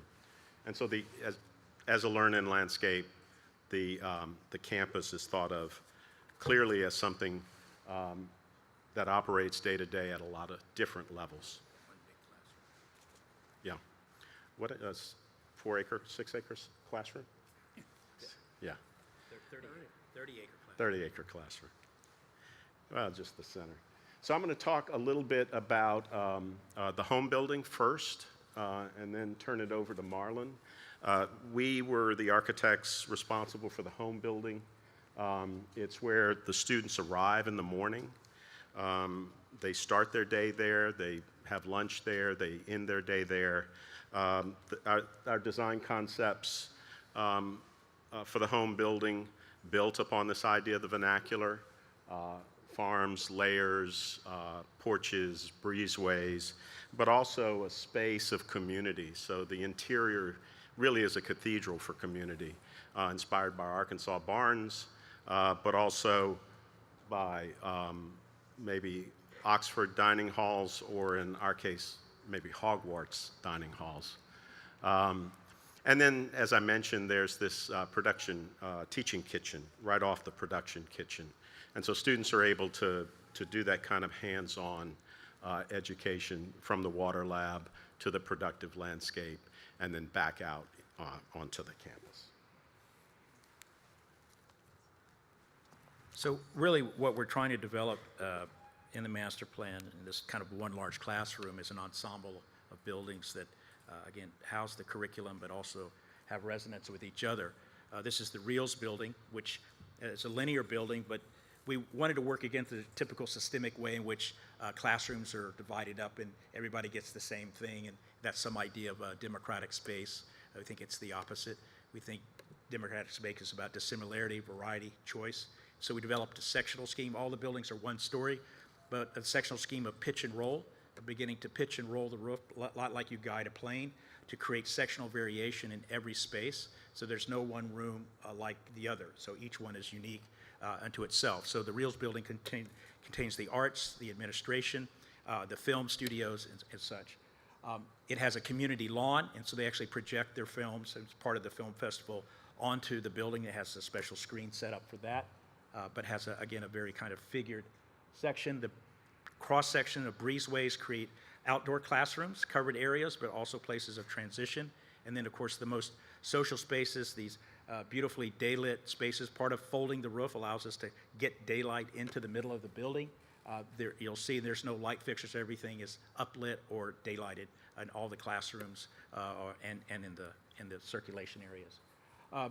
The companion building with that is the Wheels building. Contains all the fabrication labs, the bike shop, the wood shop, all of the sort of maker spaces in the building, and interfaces with Main Street with this beautiful sort of folded porch, which protects from the western sun, but also creates a space where the folks in the bike shop can come out. They have a service engagement component of learning with the community, where they work with community bikes, all kinds of collaboration and project labs throughout the building, and as well this great bike shop where it opens up onto the street and really engages with the community as well. And in this particular space, it was kind of designed or required by the Design Excellence program to begin to create interventions along Main Street that would set up a model for how one might begin to develop as you move back down towards the square. So the other large building is the performance building. This is where all of the theater happens, drama, music, and so forth. Again, we created an urban edge. We moved the building away from the corner, kind of opened it up back to the urban pastoral, created a public space on the corner for performance, and then a 300-foot long loggia. This is a place for bikers, skateboarders, pedestrians, but really a kind of a connector to the corner and to the building, but between. And there's no lobby. The porch is the lobby, so that's where community events happen. And that porch then sets up some very nice spaces in terms of practice spaces and how you get inside, and then into this beautiful auditorium of about 300. It's on the ground level, the stage is, so they build their sets in the wood shop across the way, and they roll them onto the stage. This is all with Arkansas white oak, a local white oak. The building palette is very simple on all the buildings. Simple box rib metal, plywood ceilings, and FRC panels where we needed them. And then it's all custom color. We're using automotive body paints to get the colors that we want and kind of resonate too with the landscape. And then this building, all of the buildings act as a backdrop to that landscape too, so they really kind of resonate with each other. And then the final building that kind of came here was these. Louise Thaden was a barnstormer. She learned to fly flying through barns. And so they became the barnstormers, and the owls are their mascots. And so Clayton said, I've got to have a barn. I need a gym. And so that's great. I've been working on Ozark Barns, or our translation, for 30 years. So it's like it just landed in your lap. And all wood, all off the grid, natural ventilation. So we developed it like an old Ozark barn that breathes through its skin, has a series of ventilating hoppers or dormers, and it's called the bike barn. It's set amongst the bike pump track, gets all the ventilation through. We didn't have the money for mass timber, so we used a mass of timber, local gang nail trusses from local truss manufacturers and such. You can see the trace of the traditional Ozark gambrel barn, and then how these new trusses expanded outward and upward to capture the new program. Our lighting designer designed it in such a way that as the sun sets, the lights slowly come on and it becomes somewhat translucent, and then as it sets over the horizon, becomes transparent and acts like a beacon for the campus, and actually a lantern for the community. And that kind of pulls the whole thing together. The school in many ways is about how we connect with our place and how we draw inspiration from that. And it's really been termed across the country as the anti-school, which we see as a compliment. It's doing all the things perhaps schools don't do but should. Thank you.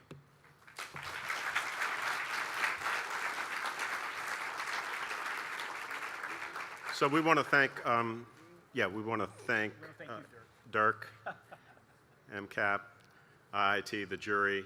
We're incredible company here. As they say, we're all winners, and we're very excited to be here. It was an incredible experience for us to finally work together after being friends for so long, but also to work with Clayton and the Walton Family Foundation on the project. So thank you very much.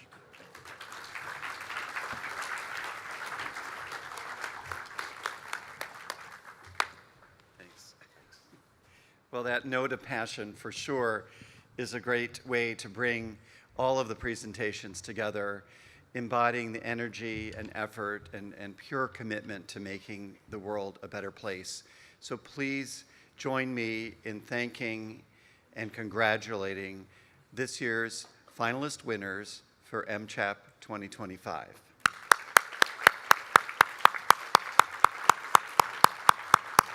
I'd now like to ask the jury and Vedran Mimica to join me on stage. As they come up, Mauricio Rocha, as I mentioned before, is here from Mexico City. Giovanna Borassi is the director of the Canadian Center for Architecture and is here from Montreal. Greg Pasquarelli is the founding partner of SHOP Architecture based in New York, and the chair of our jury, Maurice Cox, who has gone from being on our faculty, which was great, and the commissioner of planning and development for Chicago, to being the Bloomberg professor of physical planning in the Graduate School of Design at Harvard. So welcome all of you, and I'll turn it over to Professor Mimica. Thank you, Architect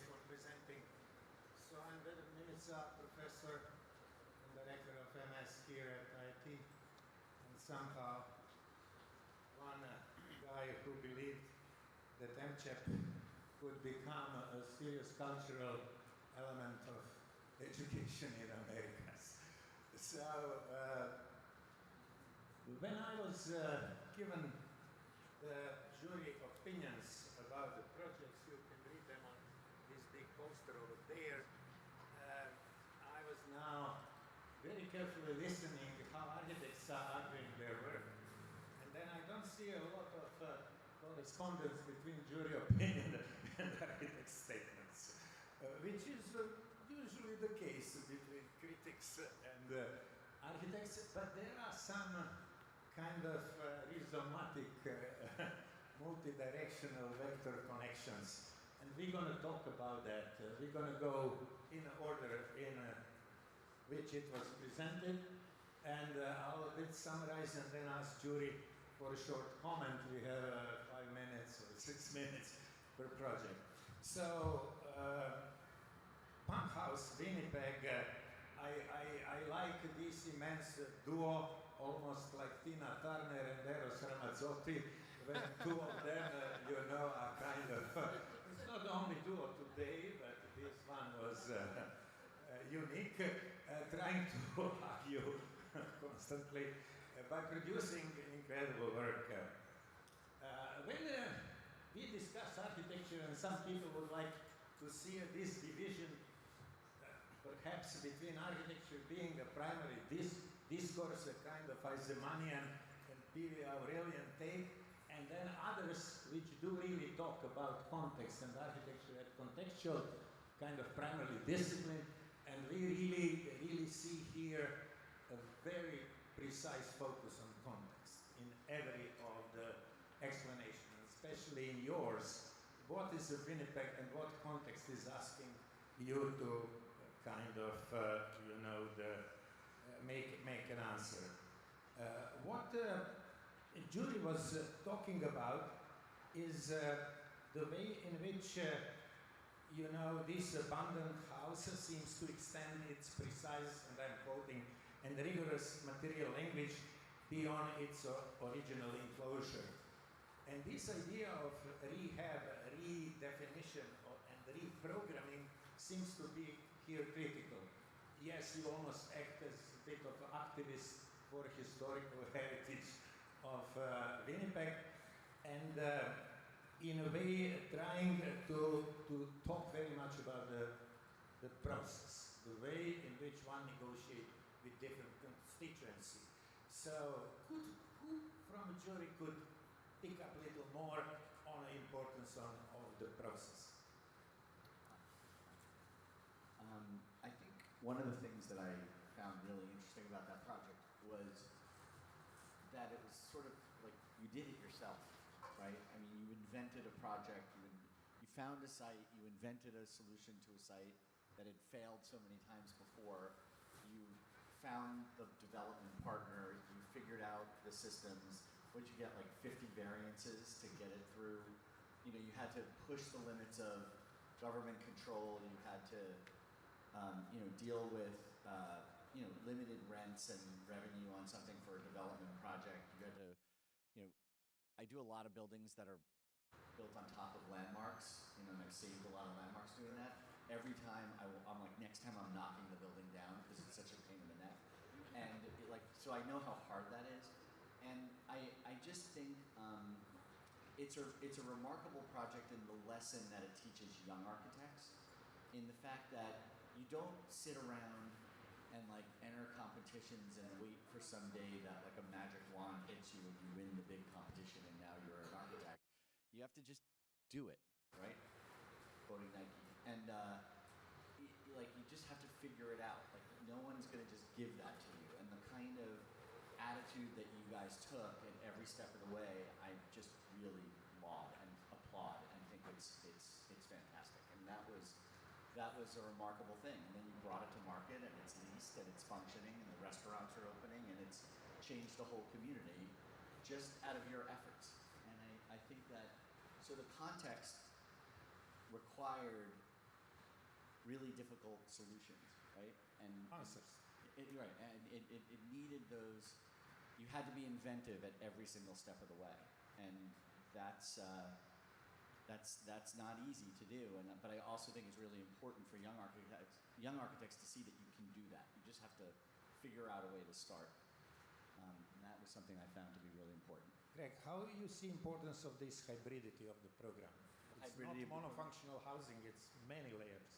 I think it's wonderful because, like, you know, I'm not being critical about Winnipeg, and it was the only time I've ever been there, but it's like there's not a lot of action on the street, right? Like, it's kind of, yeah, right? And so, but that corner now has action, right? Like you're starting to see what makes living in urban environments wonderful, and you made something out of nothing. Again, making that something out of nothing, I think, is really, really important, and something that we all need to think about all the time. Right. I mean, I would just add that, you know, we saw a lot of multi-family housing, but this one jumped out that they were doing something different. There was nothing conventional about this. So it stood out amongst many, many, many housing projects. And then, as we learned, they were reinventing the rule at every way. I mean, they found a way to put circulation over the sidewalk. They were able to create a single loaded model. They were able to find a way to save this pump house, infuse it with program. You could dine looking at the historic machinery, and that machinery informed the whole language of the complex. It was just incredibly skillfully done. And then, of course, when we took our visit, we learned just how much agency the architects had. This could not have happened but for the talent and the tenacity of the design team. So, thank you guys very much. So let's move to the lighthouse as I see it in Buenos Aires for humans and non-humans. You know, Bruno Latour will tell us that our future depends on the relation between humans and not humans. Bruno didn't really think about pets, but more about algorithms, AI, and these kind of things. But you put this relation in an incredibly interesting way. Once I talked with Miljan Radic, Chilean architect of Croatian origins, who was shortlisted in the first MCHAP cycle, and Smiljan told me, look, Vedran, it's a little bit maybe not unfair, but difficult to judge the projects from north, which are well-funded, huge, big projects, and us from the south with the little projects, but projects which do have incredibly, as you presented, complexity of different layers. So who can maybe say from a jury a little bit about their argument of ambiguity, which I found incredibly interesting as a kind of characteristic of veterinaria, clinica veterinaria? Well, maybe first I want to say, and I think you see in the choice we made for the 5 winners, that somehow, you know, there is not like they are all winners and you have large projects, you have just a passerelle, or you have a small veterinary clinic. So our work as a jury was really to think of like what is the impact that these projects do on the community and beyond the fact that their budget, their scale, and so on. And I think this was really important to us, and was a long discussion of like, comparing things that really have start very different premises. I think that's probably part of their work, in the way they work. This idea that this is a clinic, but actually it is a house, it is a church, as also they have explained it. It takes from other typology. And maybe here's the idea to adding a piece to the city, and that is now a veterinary, but before was a house, and maybe in the future will be even something else. Right. And so the idea of transcends the typology into something that is there, is a project, and can be then inhabited with different needs. So now, dogs, there are more dogs than human in Buenos Aires, apparently, so now they are the main clients, but maybe in the future will be something else. So in a way, I think what Strack has is like you go there and you see it as also they presented it, is a piece of the city. And ultimately now is a place where pets and humans meet in a garden, but is a brick of the city. Right. Another thing about the project, which looks super contemporary, modern. There is even a mist there with the smoke as a reference. And I remember this say by Ken Frampton, there is no invention in architecture outside of tradition. And you guys do obviously reference a kind of air and light in a traditional, building elements of Buenos Aires. So how you look at this kind of historical reference they use in producing something super new, super contemporary? No, I think what we like, first, the scale is not important, or is very important, and how they look and make the investigation and the observation of the persistence, what they have, how come they can use a house without important history, but a part of a system of the city, and how come they do a very strategic things to really make the construction of the house part of the new building, and how come with not poor materials but simple materials they can use it in some way to have the points and the acupuncture that they need to make what the program wants. No? For one moment it's a joke. We say, oh, they contract all these people with dogs, because really wasn't surprised to see many people with the dogs and the cats, etc. in the places. But it's true that something that happens make a public space. The public space was out in the street, but at the same time, this entrance that they explain very good, how you make the turn around and then have a patio with other patio, and with that and the strategic with the wind crossing, makes something that is still there in the house. It's very important to see how come all these columns, concrete, etc. are there, all the stairs, and then how come with very subtle movements they make the new things to make something new and contemporary. Right. So, Remember the dogs were so well behaved we thought they were actors. that you guys had hired dogs to be really well behaved to make the building feel calm. I still think you may have done it. Okay, so let us move to Eco Park Bacalar and the way in which I can quote Gustave Flaubert, French writer, who said, poetry is as precise as geometry. And your geometry is terribly poetic, right? And when a jury or when whoever looks at your project, it really looks like one-liner. Here is a square, that's it. Now, the layers which you attach to one-liner projects are incredible. I mean, you talk about ecology, you talk about environmental crisis, you talk about, dialectics. You end up with dialectic relations which do produce the project, almost Marxist-like. And you have a kind of incredible layering of different, thematical juxtaposition in one ordinary, almost square. And that's really, I look at that as a form of magic. Jury, please. I'll speak about the Eco Park Bacalar. So we've never seen a gesture so simple and so precise that could put a town on the map.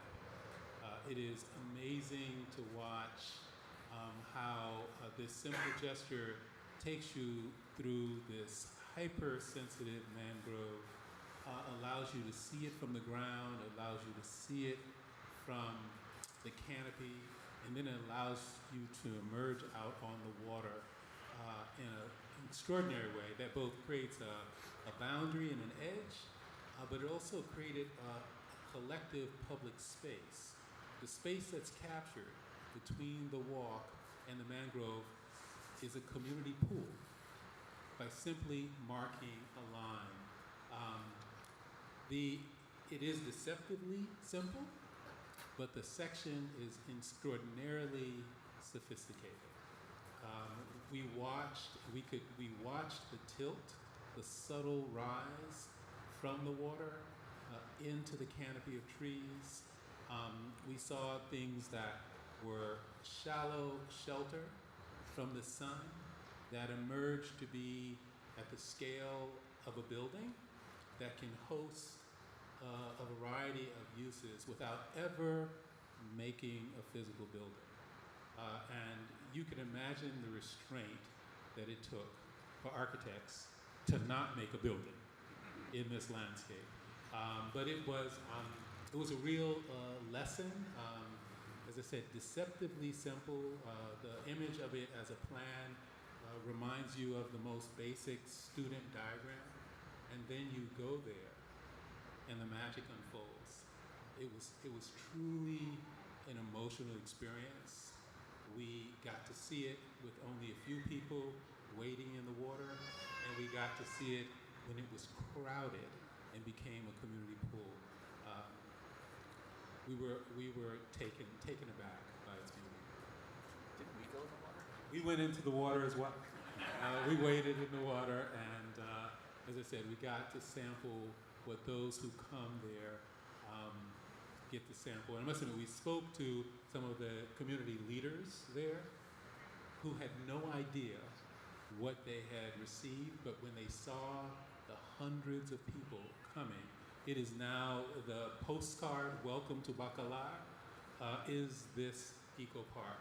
And it's a simple construction methodology. They understood the limits of the construction capabilities there, and they made it super clear to make a straight line, to make a repetitive bay, and it really, I think, captured everyone's imagination. And if we could do anything to get the second phase happening, we should contribute to make that happen. Well, you know, in Mexico, it's many places in danger because everybody's making constructions for tourism, these beautiful places, and it's a shame. You see in all the south of Mexico how come they make hotels, houses, etc., and they don't care about Bangladesh, they don't care about nothing. So the way the strong decision to make only square, a poetic point of view, to really make a walking between the water and the vegetation, and with all these, you said before, all these different sections and different heights of this beautiful house, like a land art, land architecture thing coming together to make conscience of the people to have these places, and then now not only for the people go there, so now like the image that we can see here or we can see in other parts makes the point about how come the architecture can really be in the reflection of making different things with the nature and with the community. Right, thanks Mauricio. So let us move to Centro de Investigaciones Marder Cortes, perhaps my pronunciation almost right. Tatiana, we met last time at Columbia for a jury with Ken Frampton, and you would remember Ken lectures on Hannah Arendt, Vita Activa. That's how I see what you did in a kind of ephemeral tourist space, creation of a phenomenological concept of German philosopher Hannah Arendt, pupil of, famous Martin Heidegger, as a creation of a space for all of us to be invited and to create this Vita Activa. Yeah, it cannot go without Diego Rivera in Mexico. It's almost impossible. But another incredible aspect is how we create new institutions and how the architecture which is built connotate the importance of the institution. And again, this is a connotational analysis of Ken. For jury, the question here comes, are these new institutions able to educate the tourists?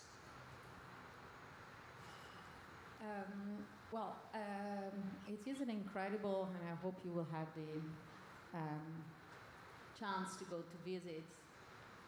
We really experienced at all level. We swam even with the sharks ourselves as a jury to test everything. Yeah, Let us go with the tanks. with the sharks. With the shark. Because you actually feel like a guest there, like it's really a building that is inhabited by the animals, by the fishes, by the birds, by nature, by the water. And then I think this is an incredible architectural experience because we normally see that as a kind of man-made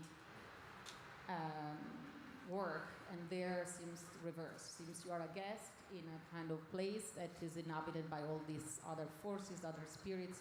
There are no doors, the rain come in, the wind. So I think it does a kind of new idea of an institution. So an institution that maybe use all those forces to actually teach you really something else. Right. So I think should be seen really something that is beyond an aquarium where you are supposed to go there and learn about or observe fishes. I think it does this experience of learning how we can inhabit in the future differently this land. Actually educating the visitors, right? Yeah, but through the experience there is actually there is no text anywhere. Like you actually live it. Right. And to make more of this, the important thing is when you make an aquarium, maybe you're going inside of a box to see other box with water, but the project is coming like inside, outside, inside, that is coming with plazas and places to be. They're talking about the ruin, like something that was before there, but then how come you come like a new fiction reality, but in the real thing, you are making a place to be, and the conscience about not only the animals you have in the sea, it's about vegetation and the park, obviously, but everything together makes a place to be, and the idea how the circulations and the places that you go out and in, they really make some experience that makes the difference. Right. Another question might be, here we have a metaphor of a ruin, right? As a kind of, let's say, almost operational metaphor. Are we here maybe talking about pre-Columbian history, or are we talking something else? How did you read it? I mean, I think you're right. It's a phenomenological project where you're led through a kind of experience of climbing up and then going down, and it's kind of spectacle after spectacle that would just take your breath away. A bit like Disney in a way. In a way. I like this building a lot more than Disney. So in that sense, I'm sorry, you were talking about the ruin or the discovery, or yeah. So it has that sense of discovery that when you're exploring something that you don't know what's around the corner, and it frames the viewer, it frames the individual, and gives this kind of, like I said, spectacle, this surprise, this kind of way of looking at the species, but also the space of light and dark and the way the space is turned, that was really made you feel like you were on a mission of discovery. Right. Okay, thank you guys. So finally, here is Thaden School on an incredible historical figure, a woman pilot. And when you guys presented, I remember one say by Le Corbusier, like for design you need a talent and for a program you need a genius. And I think you guys worked so carefully, so incredibly precisely on programming. And that I think was very, very obvious from your presentation. Another architect or actually designer who comes in mind is Andrea Branzi, Italian designer, who would argue that when you really try to understand rural agricultural communities, you will understand how agriculture is almost more intelligent than architecture. How agriculture really understood what you are really emphasizing, ecosystems. And then how these ecosystems might be linked with a pedagogical system. So you make all of these kind of, I would say, transdisciplinary relationships. And then kind of saying pedagogy could be about food, could be about bicycles, and could be about film, which is great. And some of the, I don't know, pedagogical mantra probably is learning while doing, which a little bit resembles Montessori system as well. And the way in which some form of liberation, perhaps, of pedagogy exists there. So that's how I read it. The question perhaps for a jury might be one concept which you emphasize, and this is urban pastoral. So how you take on urban pastoral, jury? Well, no, good or bad? I think that the project of the school is a project. Well, it's a fantastic project about the program, the new school, or some school that is different of other kind of conventional schools in the States. And what happened there, and what we see in all the projects, that one more time I have to say, it's very important how that we can go to see and visit the places. It's so important, because I think in this case, it's like the fluid of the space is one of the most important things about the school. How come all the children and teachers goes from one part to the other part, crossing buildings, crossing the vegetations, the park, and the sport places, and then obviously with this very important infrastructural brings that they have, make something that is important, light, wind, and the places to be together as a community. And I think this is very important in this school. Right. I think the invention of the term urban pastoral kind of begins to help you understand the challenge that they face. How do you do something that creates place, but is also open to the landscape? Right. And that is a genuinely American phenomenon of how do you invite the landscape in while you're still making a strong image of place. So it becomes, a village. I have never been to a middle school that you can pass through the center of, or a high school. So I think the assignment that they gave themselves was particularly ambitious. Not only does the general public meander through it, but animals meander through. Everybody's to go from one building to another when it's raining, right. You cross in the rain. And there was a real sense of porosity and just delight and an invitation to the general public with these expansive porches that were facing outward to come in. And so I think the term urban pastoral was an invention. I think they created a new form that's very, very much rooted in the place that they were building. And another one, today we really don't talk, neither architects, on any stylistic kind of determination of any project, but can we talk not only about this project, but a bit of a tendency in all the projects on something which one may call new vernacular? I mean, one of the things that I mean, as a juror and going through this is obviously the first time we've done it, but this is really unusual. I mean, when you look at the 5 projects, they're so different. I mean, there's almost impossible to compare them. But the challenge, I think the harder challenge was getting from 300 to 30 was hard. Right. And then 30 to 5 was nearly impossible. Right. Culture of consensus you need. Yeah, and that was fascinating, and I'm actually like looking at them all again and remembering all the trips and thinking, and being able to go visit them was critical, right? I mean, you were saying totally that.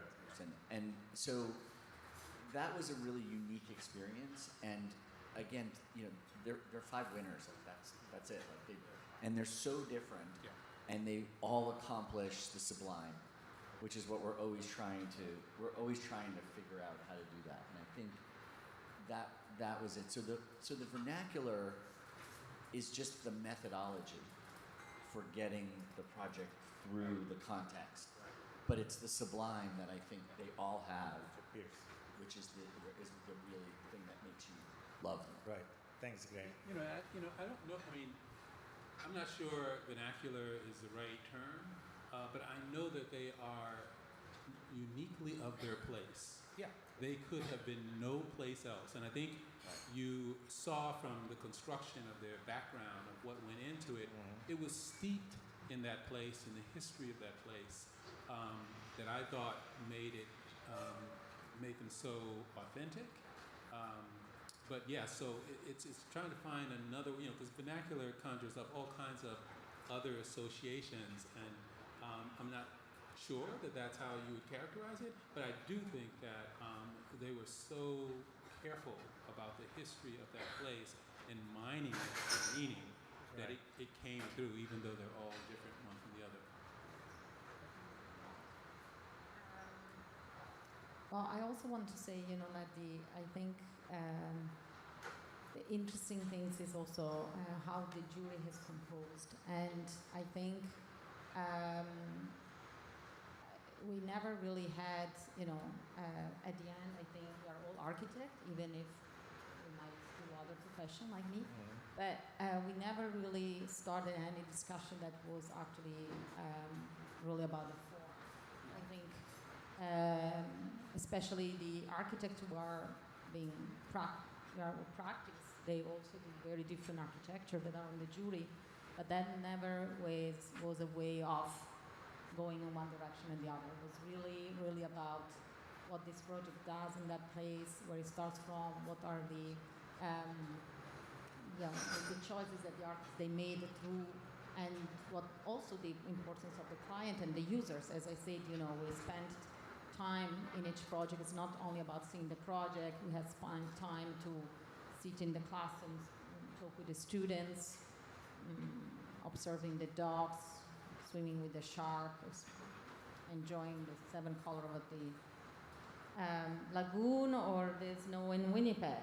So I think somehow that kind of formal, I don't know if you agree, was never really. We never talked about it. Yeah. Right. Just in a maybe conclusion, go to Greg's story about sublime. Architecture in its best form, and these 5 architecture teams managed to elevate us to the higher level of existence. Thank you very much, guys.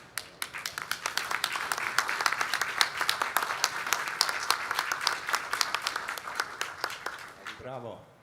Dirk, floor is yours to thank somebody.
Hello, everyone. Good evening.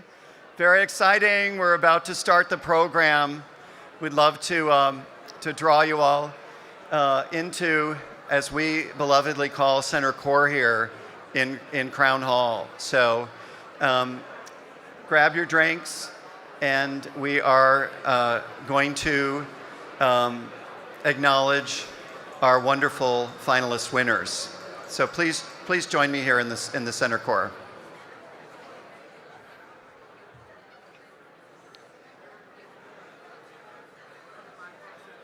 Sorry. Good idea. For those of you that would like to have a chair, there are some seats. We just provided some. It's not for the full crowd, but please come and take a seat if you would like to be seated. Our program is going to run about 40 minutes.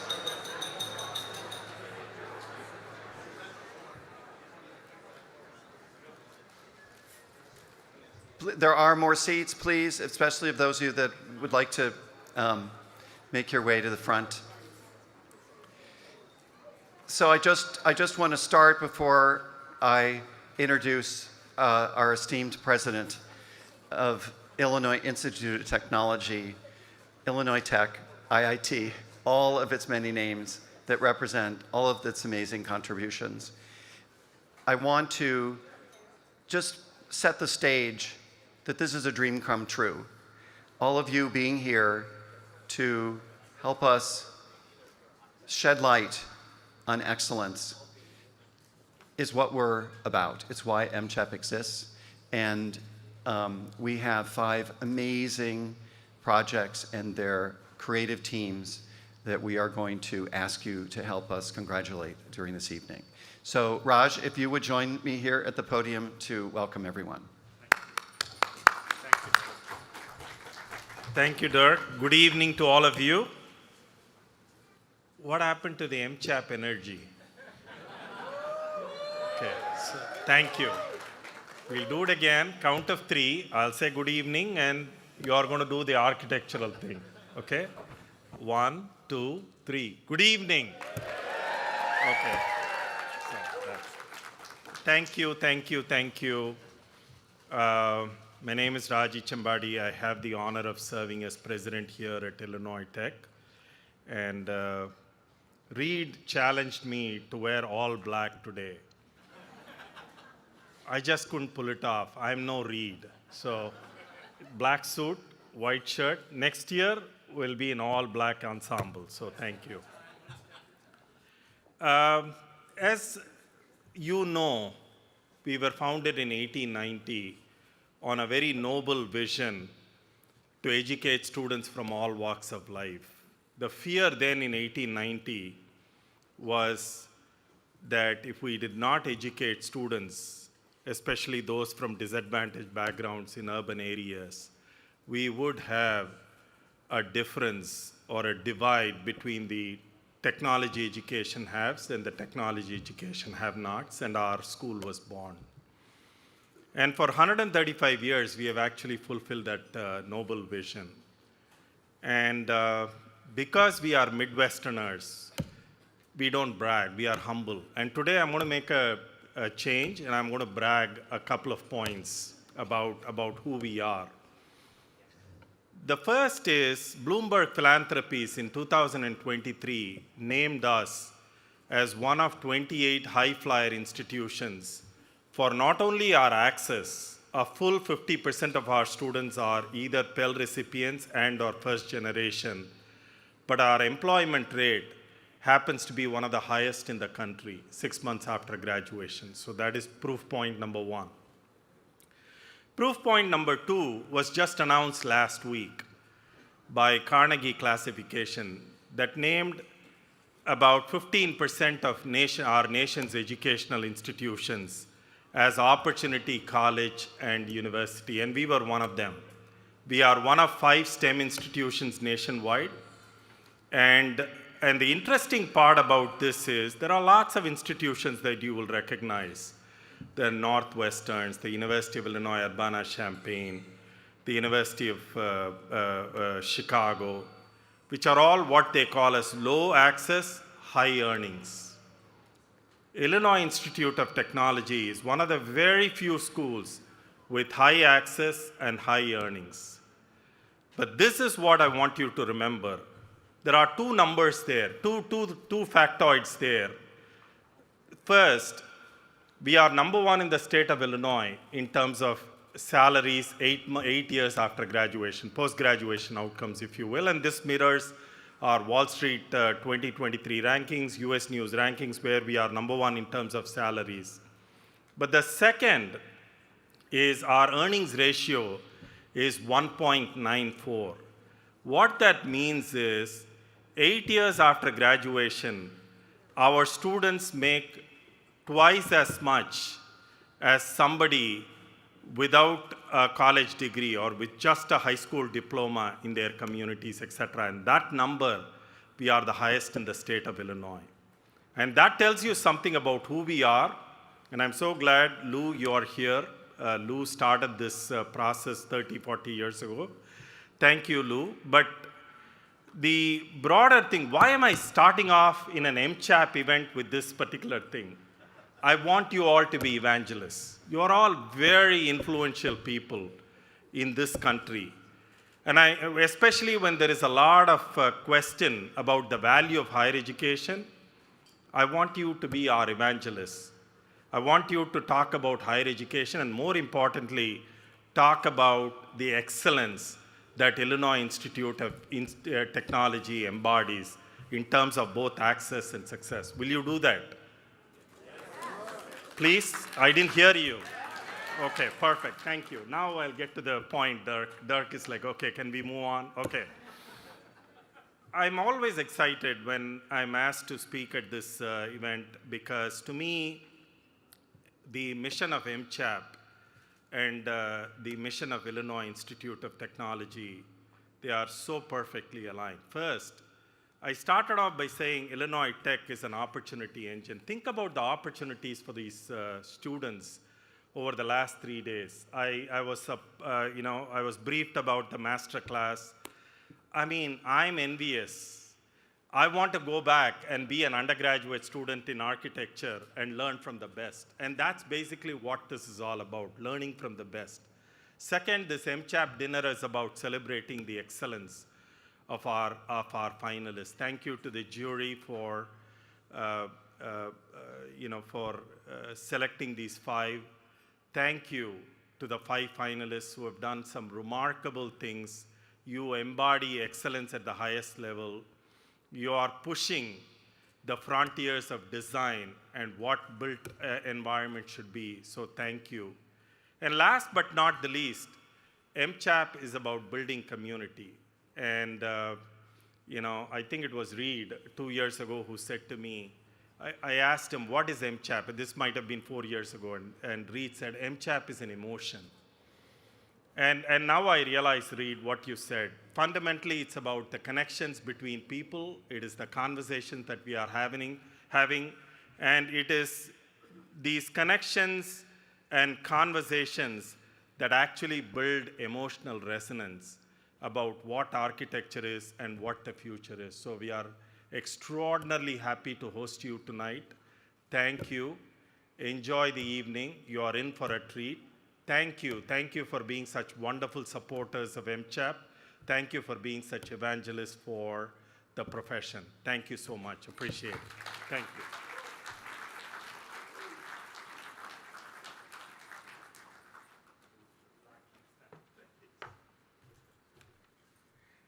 Hi.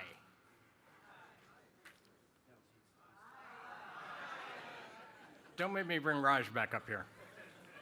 Second time around is not nearly as fun.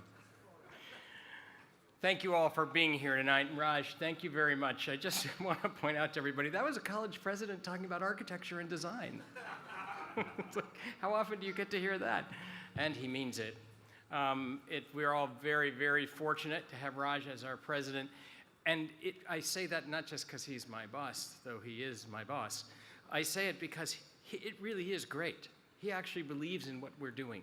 He didn't, when he first got here, he said, look, I don't know anything about this. This is not something I've worked with before. And now he has got to be our chief evangelist. I mean, he's just everywhere talking about it. And so I don't know where he walked off to, but it's just, we're remarkably lucky. We're also very lucky to have all of you here with us tonight. Thank you very much for being here and celebrating MCHAP. And as Raj said, celebrating our finalists and celebrating the students whose work you see out there from the master class, and celebrating a number of other people as well. I'm going to mention a few of those, but we really appreciate all of you being here with us tonight. I will not be up here more than about an hour, so it should be really, really easy. I learned everything I know about speech making from Greg Pasquarelli. Oh, God. Oh, God help us all. I'd like to thank a few people very, very quickly, in addition to everyone standing and sitting in front of me. And I'd like to start with the people you're going to hear from next. That's Maria Smithberg and Michelle Holland, who are the co-chairs of this event. They're standing right there. You'll see them in front of you. And Helen Goldenberg, who also, and her husband secretly behind the scenes, who helped put all of this together, her husband, Michael Alper. So thank you to all of our MCHAP board members and our MCHAP committee members. It was just fabulous, all the help. I'd also like to say thank you to Raj and to Lou Collins, who's sitting right here. One of Raj's predecessors as president of this university. We would probably not be here had it not been for Lou's efforts before. This is a man who dragged this school out of great trauma and into national prominence. So Lou, we salute you. Thank you for being here. I mean, former presidents don't have to do this anymore, right? That's not, he's still here. I'd also like to thank all of our College of Architecture board members. Wave your hands around. We're delighted to have you with us today. Thank you. I see Bill out there. Thank you, all of those who are members who are here. And our Mies Society board members and director. Can I have all of our Mies Society people wave their hands as well? The Mies Society supports this campus and the legacy of Mies van der Rohe all around the campus in the city of Chicago. We would not be able to do what we do without their support. I'd also like to say hello to the Consul General of Canada and the Consul General of Argentina, both of whom are with us tonight.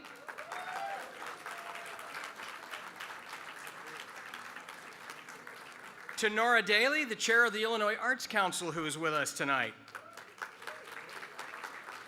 And Jennifer Armetta, the new director of the Chicago Architecture Biennial, is here tonight.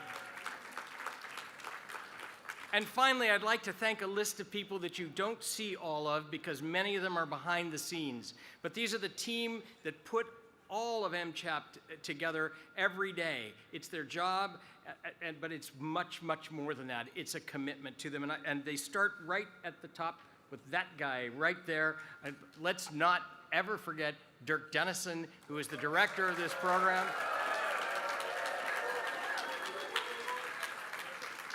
And the work that he does. But he is not alone. We also have to thank Sasha Zanko.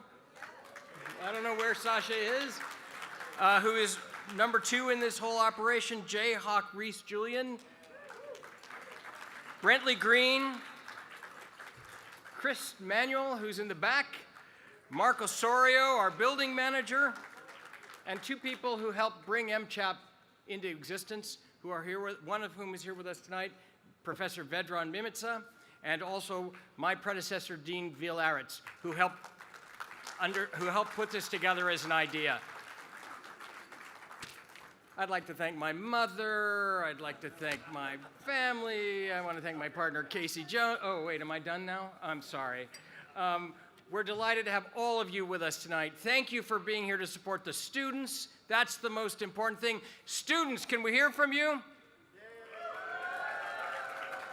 Students here from 7 different countries from all over the Americas, including our own at IIT, but a whole host of others who are with us. This is all really about you and about helping you understand what it can be, what it means to be an architect, and what that can bring to the communities you serve. So thank you all very much, and let's say hello to our event co-chairs.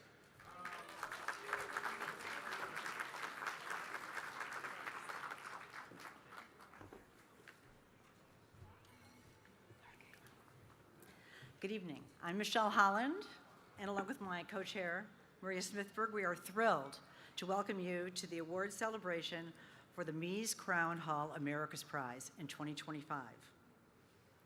MCHAP. In 2012, the word MCHAP was a mystery. Think back.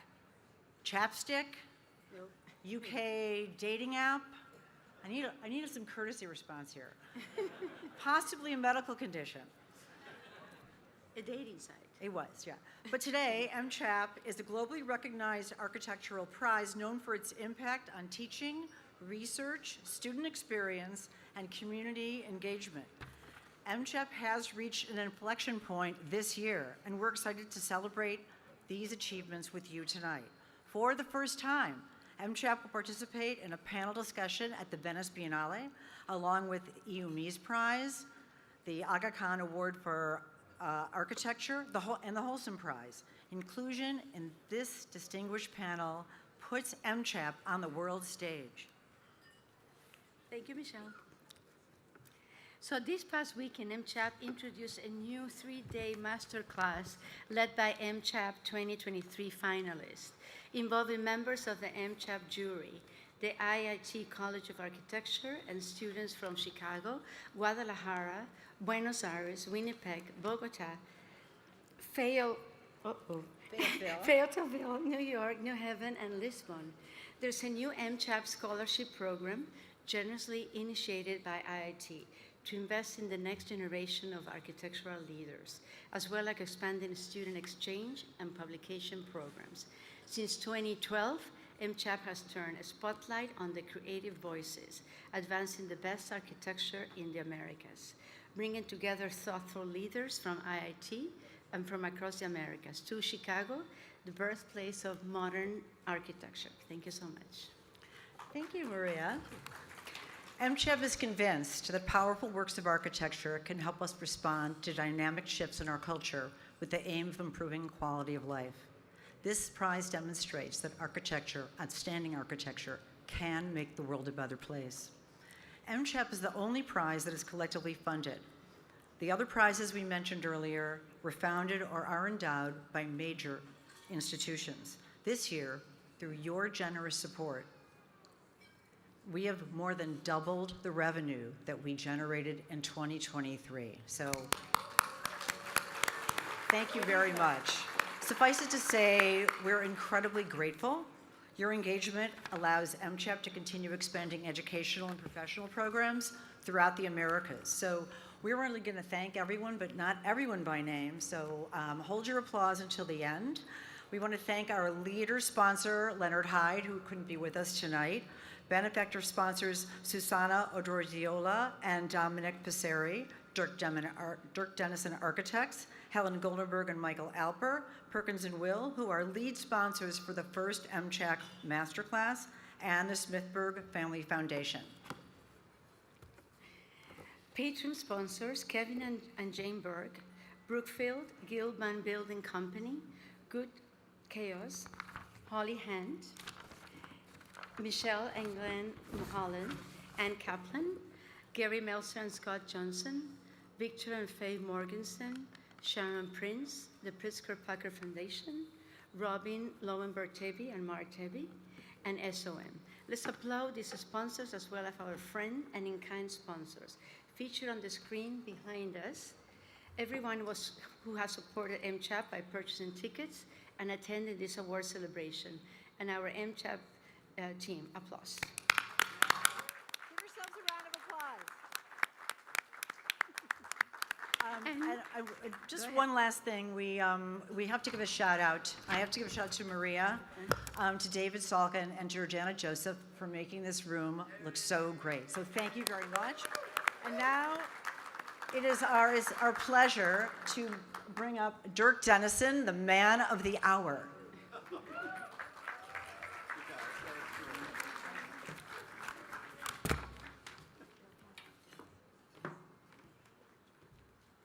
Oh my God, there is no way that I can explain what the work that Michelle and Maria have been doing. Well, you can explain it because they've been calling you and getting you to come and donate. And it is amazing to see how our community in Chicago has stepped forward to make this venture continue for the next generation. So thank you from our bottom of our heart.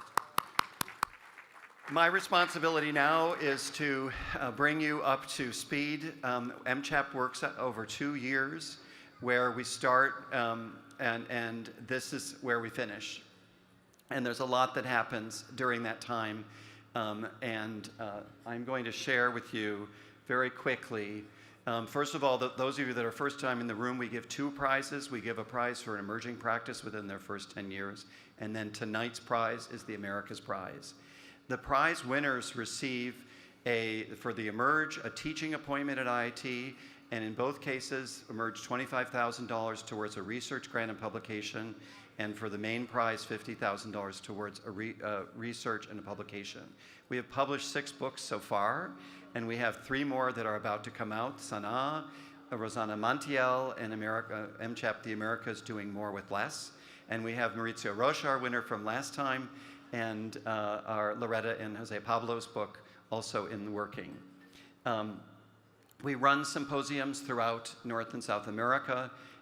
We have nominator pool throughout the 35 countries of North and South America. We then bring an esteemed jury together. This is a nod to our last 5 juries. I'd like to acknowledge in the room with us today Jean-Pierre Cruz and Sonda Barkley, who are not only fast jury members and jury chairs, but also the winner of our America's Prize 4 years ago. Could I have a separate applause for them and thank them for coming all the way from Peru to help us celebrate today. This is our esteemed jury, who I'm going to introduce at the end of this before we give the prizes out, who are with us. They started here a year ago in Crown Hall. Many of you saw the exhibition that was staged here where their work began, thinking about what are the important messages that are being generated through built works of architecture in North and South America of our time. They then had to narrow that 300 projects down to a group of outstanding works. They chose about 40, and from that, the impossible task of then going to visit and understand in person the work of these architectures. Here is the group that they put. Here is in Crown Hall. Last fall, we had a first conference on emerging practice where we awarded the Emerge Prize. These were the 4 finalists, and then we also created a new prize after our esteemed alumnus, Phyllis Lambert, called the Agent of Excellence. And I also am very proud to acknowledge Roman Meyer, who was here in the audience with us. He was the Secretary of Interior Development for the country of Mexico, and a client for over 27 projects that have been nominated for MCHAP. So I'd like to have a special round of applause for Roman coming from Mexico to be with us, not just because of his accolade, because one more of his projects that he was the client is nominated and is winning a finalist project prize today. As I mentioned, the conference, the studios, this is the winning project from the fall. We have international studios that we're running. We have a partnership with Monterey Tech University on multiple campuses. We also run a seminar every semester that focuses on communications, whether it's exhibition design or making of video interviews that our students participate in as part of MCHAP. And we also have created, I went by it too quickly, an archive so that we have a digital base of over 1,200 projects that have been premiated by the MCHAP process. And we also have, you see, Jayhawk, as mentioned before, and the chair of our jury, Maurice Cox. Here, one of our postgraduate students spends 2 years working with and running the MCHAP Prize. Here are the 5 finalists that you're about to meet in person, going all the way from Winnipeg through Northwest Arkansas, and 2 spots in Mexico, and down to Argentina. The jury traveled and saw the work in person, met the architects, met their clients, met the users, but also visited the communities. And with us was Pablo Gerson, cinematographer, whose work we're going to share with you during dinner to take you with us on the trip that the jury experienced. And here we are as the 5 finalists. We announced this group in Mexico City at last year's winning project, the Anihuacalli Museum, which is authored by Maurizio Rocha, who is also with us because he is serving on this year's jury. So congratulations and thank you, Maurizio, as well. And now the master class, as Reed mentioned, the students working with all the finalists over the last few days. We will be in Venice on Friday. The Chicago Architecture Center is hosting an exhibit on MCHAP. The prize is just the beginning. And then we will be part of the Chicago Architecture Biennial. So it's been a very rich year of growing our programs, activating the schools, and of course sharing the amazing excellence that these architects, landscape architects, engineers have created throughout the Americas. So now it is my honor to ask the jury to come up and join me on stage.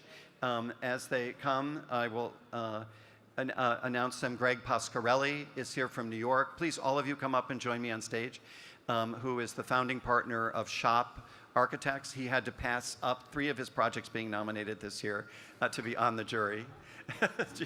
Giovanna Barassi, who is the director of the Canadian Center for Architecture, where actually we launched MCHAP 12 years ago. Maurizio Rocha, who I just mentioned, from Mexico City. I am standing in for Sophia van Ehrlichhausen, the winner of our first Emerge Prize, who is not able to be with us, and our jury chair, Maurice Cox, who has been our planning commissioner and also was very honored to have him as my colleague here at IT, who is now the Bloomberg Professor of Planning at the Graduate School of Design at Harvard. So please thank the jury. So what we're doing now is we are presenting the 5 awards for each, the awards to each of the finalist winners, and I'm going to start by asking our jury chair to come forward. It's you.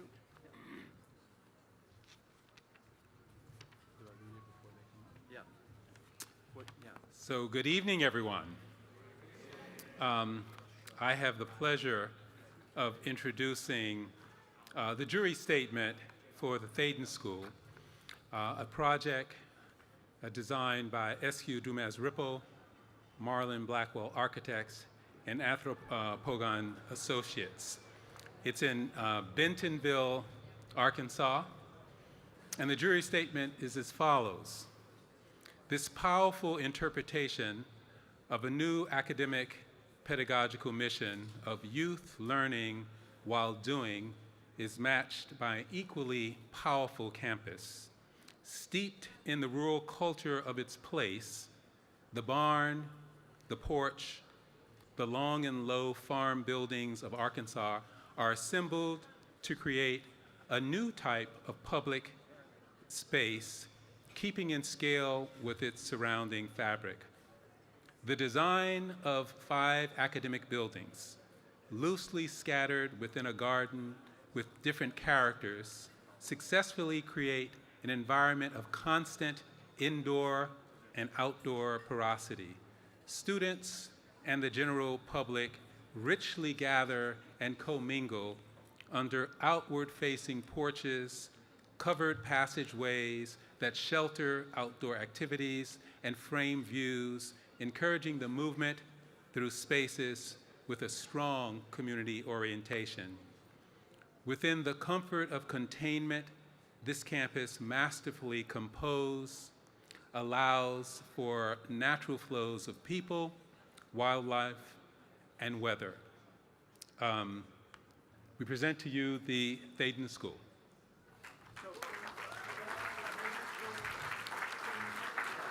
Yes, sorry. Could the Thaden School team join us on stage? Sorry, I forgot to say that. Please, all of you, come up. Clients and architects, please join us on stage. And then, Jayhawk, please bring us the certificate. You get to present this to them. Please, on stage, all of you, yeah.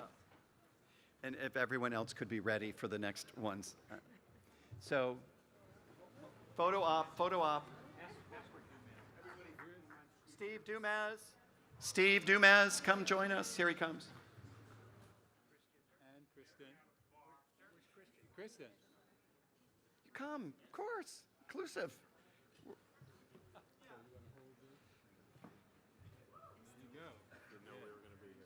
No, you stand, no, I'm You gonna guys stand need back to, here with you need to be, let's do 2 rows, Two because rows. we need to be closer. Okay. All right, you got it? You I'm right got behind it? you. Okay, good.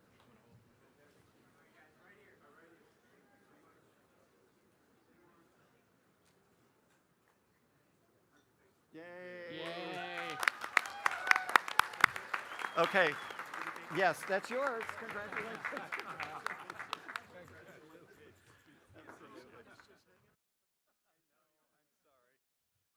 So procedurally, I'll catch up here. As the project is being introduced, would the finalists actually join us here on stage as well? So we are now going to move to Maurizio Rocha presenting the pump house. So Maurizio. Yes, yeah, they should come to the stairs. Thank you. A plot that had no future, pushing, zoning, and regulatory involvement, the project builds a contemporary new way of living within the memory of the industrial archaeology. A series of smart strategies allow the maximum the identity of the pump house. The new residents use views and private and shared space in the complex urban plot. The abandoned pump house seems the extent its precise and rigorous materials language beyond its original enclosure. The small domestic interior expands into a shared space and circulation that animates the block in all directions. These units are elevated, making way for the use of always and a series of pockets of communal activities. Yay.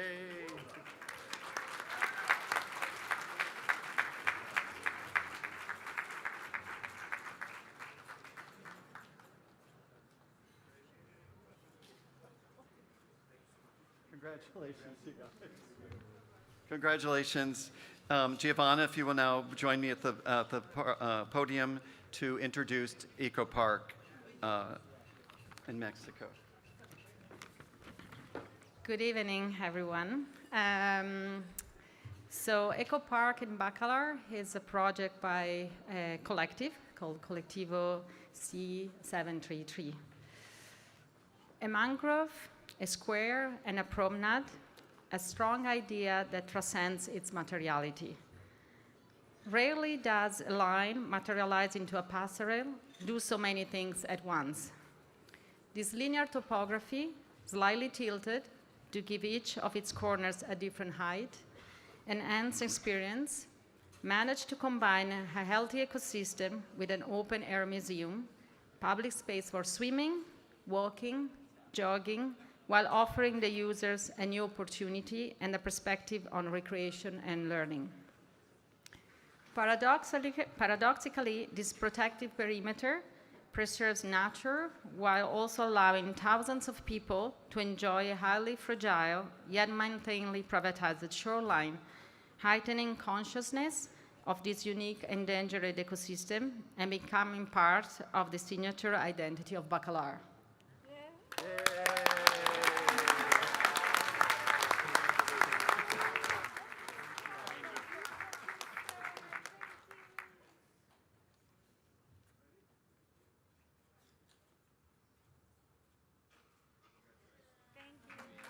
Yay, congratulations.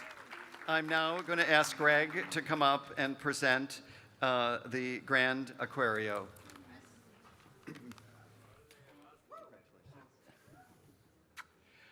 The Gran Aquario Mazatlan is activating an underutilized park and lagoon of a seaside resort town. A massive series of walls conceptualized as a discovered ruin inhabited by birds, fishes, plants, and water.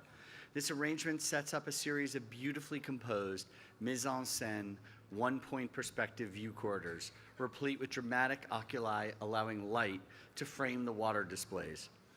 A non-prescriptive circulation pattern allows the visitor to wander and discover, easily moving between moody indoor spaces, glowing tanks of water holding the aquatic species, and outdoor gardens open to the sky.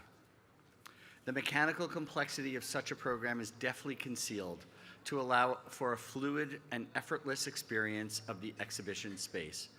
A building that is driven by the spectacle of a captured nature, it amazes and delights the public as it connects to the surrounding park landscape and paves the way for an elevated public architecture for the city as a whole.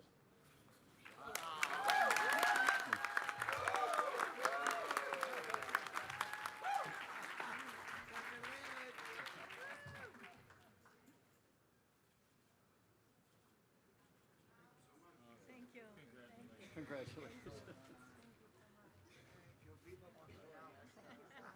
Did you have something to do with this? No, I just like it. I was enthralled.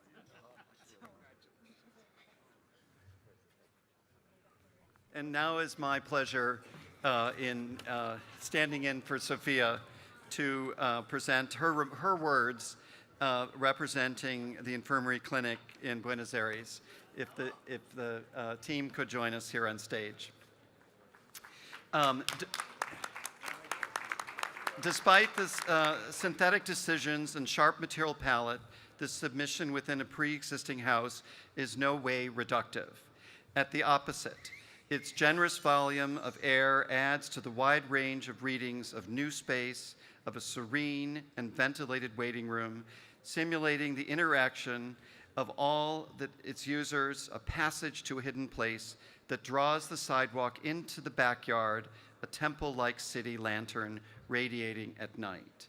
It is the ultimate political project, making the city one small piece at a time on a tight plot of land, recycling its structure, taking a normal program and elevating it to improve everyday lives for humans and non-humans alike. The Veterinary Clinic, Buenos Aires. Congratulations.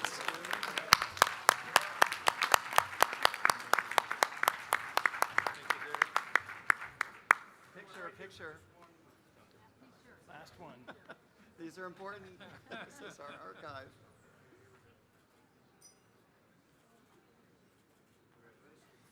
You're going to re-announce that the big prize is after dinner. So I would love to have one last round of applause for all of our finalist winners.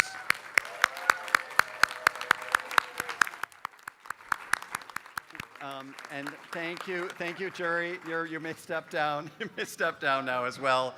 On their way, you can go directly to the tables for dinner. Please join us in about 45 minutes back in the center for champagne toast to hear the jury's decision on who they will award the America's Prize. So enjoy dinner. If anyone has a question about your table seating, please meet us where you checked in at the front desk. If you have not yet been assigned, or if you have a question, check with us at the front desk where you checked in. We are thrilled we had such a big crowd, and we may want to make sure everyone's seated. Thank you.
ladies and gentlemen, please find your seat and join us for dinner. Dinner has been served.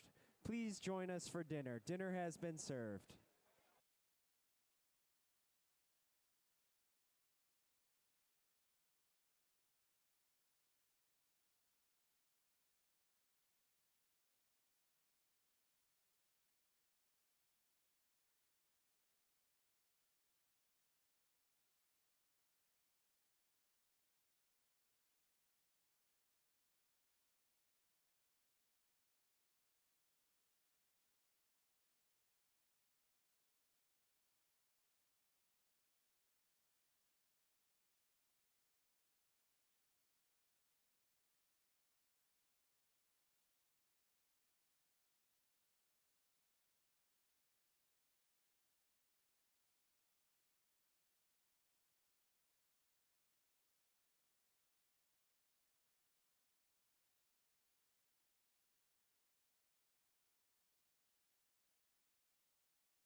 what we discovered about this place, this site, was that it had been for many years the home of the Benton County Fair, which resonated deeply with our aspirations as a school where students from all walks of life could come together.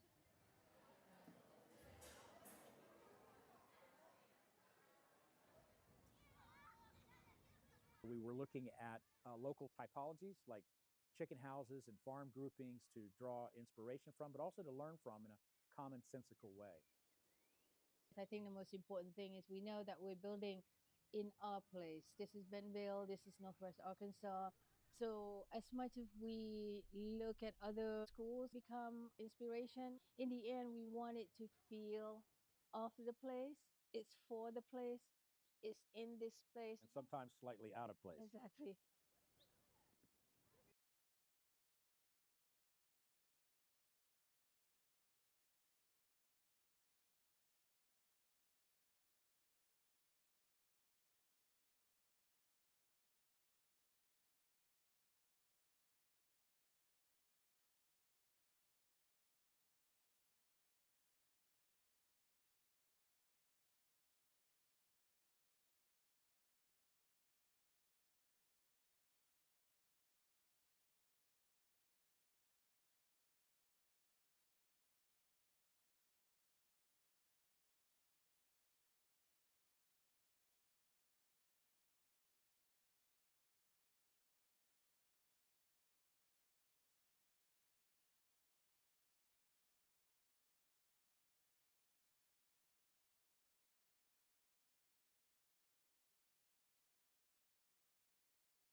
Join me here on stage. Would our fellow jurymen please come in these very bright lights? Now I know what it's like to be on stage. You can't see the audience.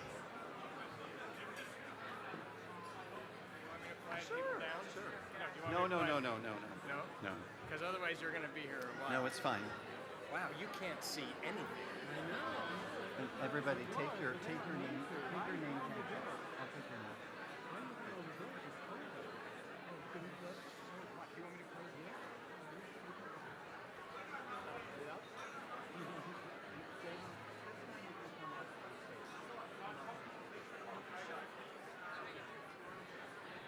Greg Pasquarelli, paging Greg Pasquarelli, please come to the podium.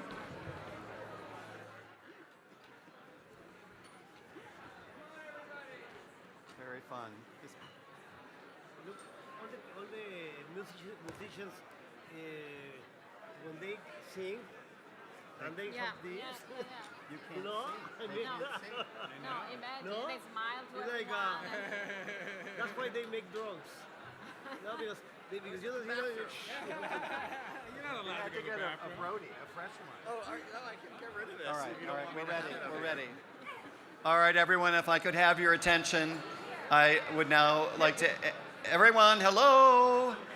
I'm sorry to ask for a moment of quiet in the room as I ask the jury chair to step forward and on behalf of the jury make the announcement for the America's Prize recipient of 2025. Please welcome Maurice Cox. Thank you. So we've come to the moment, the grand reveal. So I have to say, for the jury, it's amazing to go to places that we had never been before and find unexpected delight in architecture. It was also wonderful to see architects working with landscape architects. So we saw the emergence of architecture and landscape in the project. It was also wonderful to see coalitions of architects working together in new ways, and to see the way their clients guided them in their vision.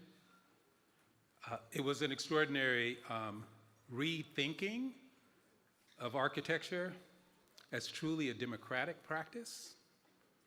And so it is our great honor and great privilege to award the America's Prize to the Thaden School, S.Q. Dumas Ripple, Marlon Blackwell Architects, and Andrew Pogan Associates. Bentonville, Arizona. Arkansas. That's Northwest Arkansas. Northwest Arkansas. Please join us on stage for the presentation. The whole team, come on up, you guys. The clients, the entire team.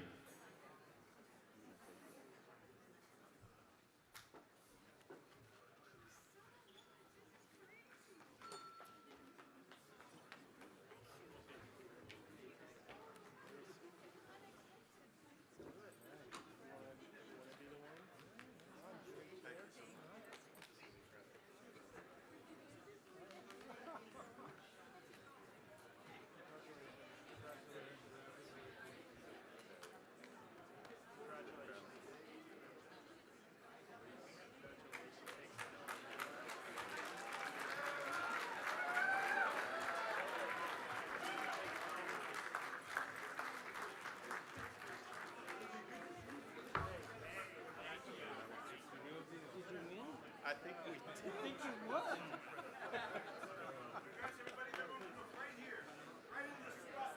Congratulations. All right, here we go. Get in here. Here we go.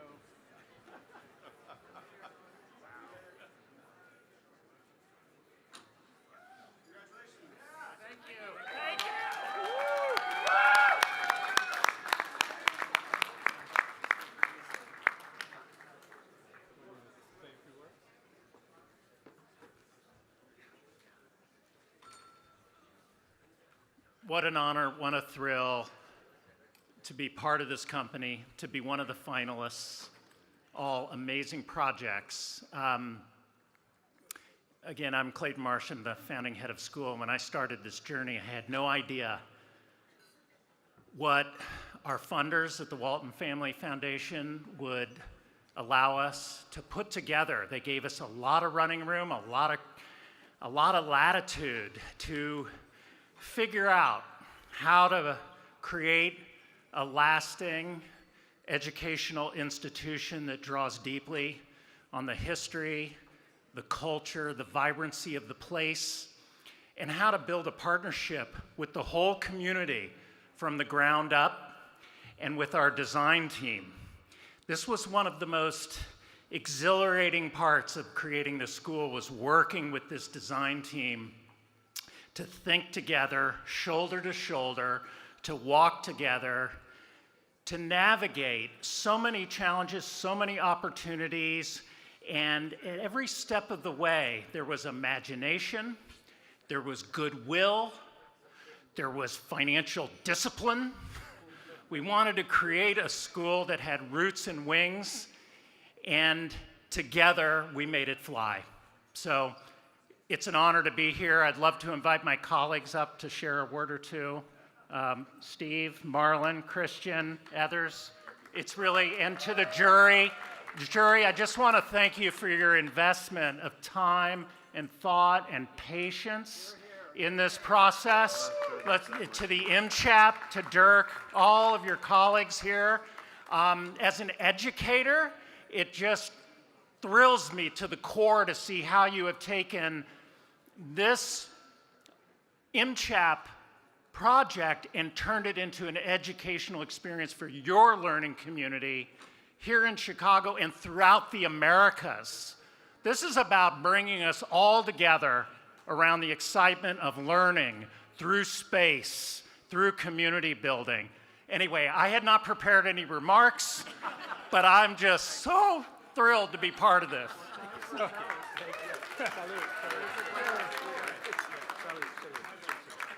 Maybe, Reed, would you do a toast for the room? Do a toast for the room. Yeah. Okay. Please. How about that? Pretty good. I'd like to offer a toast. I'd like to offer a toast to the winners. I'd like to offer a toast to everybody on the MCHAP team. And I don't know if we've mentioned David yet tonight. Have we? You're David? David, where are you? Oh my God, come on. All of the design all around you tonight is David Salkin. So,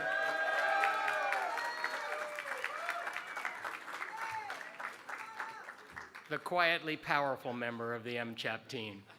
I want to thank all of you and toast everybody here in this audience, all 5 of our winners and the America's Prize winners, everybody, all of our students who participated in the challenge this weekend, everybody involved in MCHAP, and thank you to all of our supporters who are here tonight. Here's to all of you, and here's to our winning team. Thank you.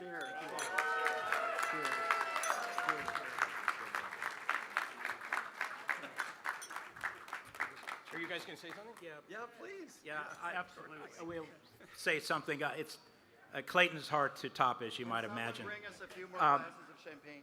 I just want to say that we're very honored and very privileged to even be on the stage. When you're from Arkansas, you just happen to be glad to be anywhere sometimes.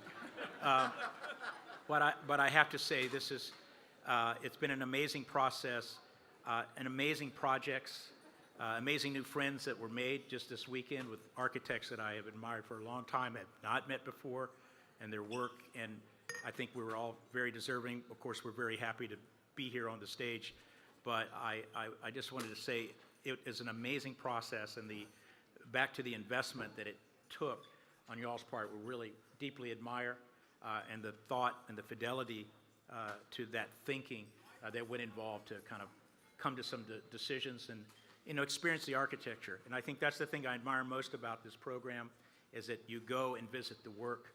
There's no substitute for that, to experience it directly. We appreciate you coming to our place and spending a little time to all the places. And thank you once again. It's a great honor. Thank you.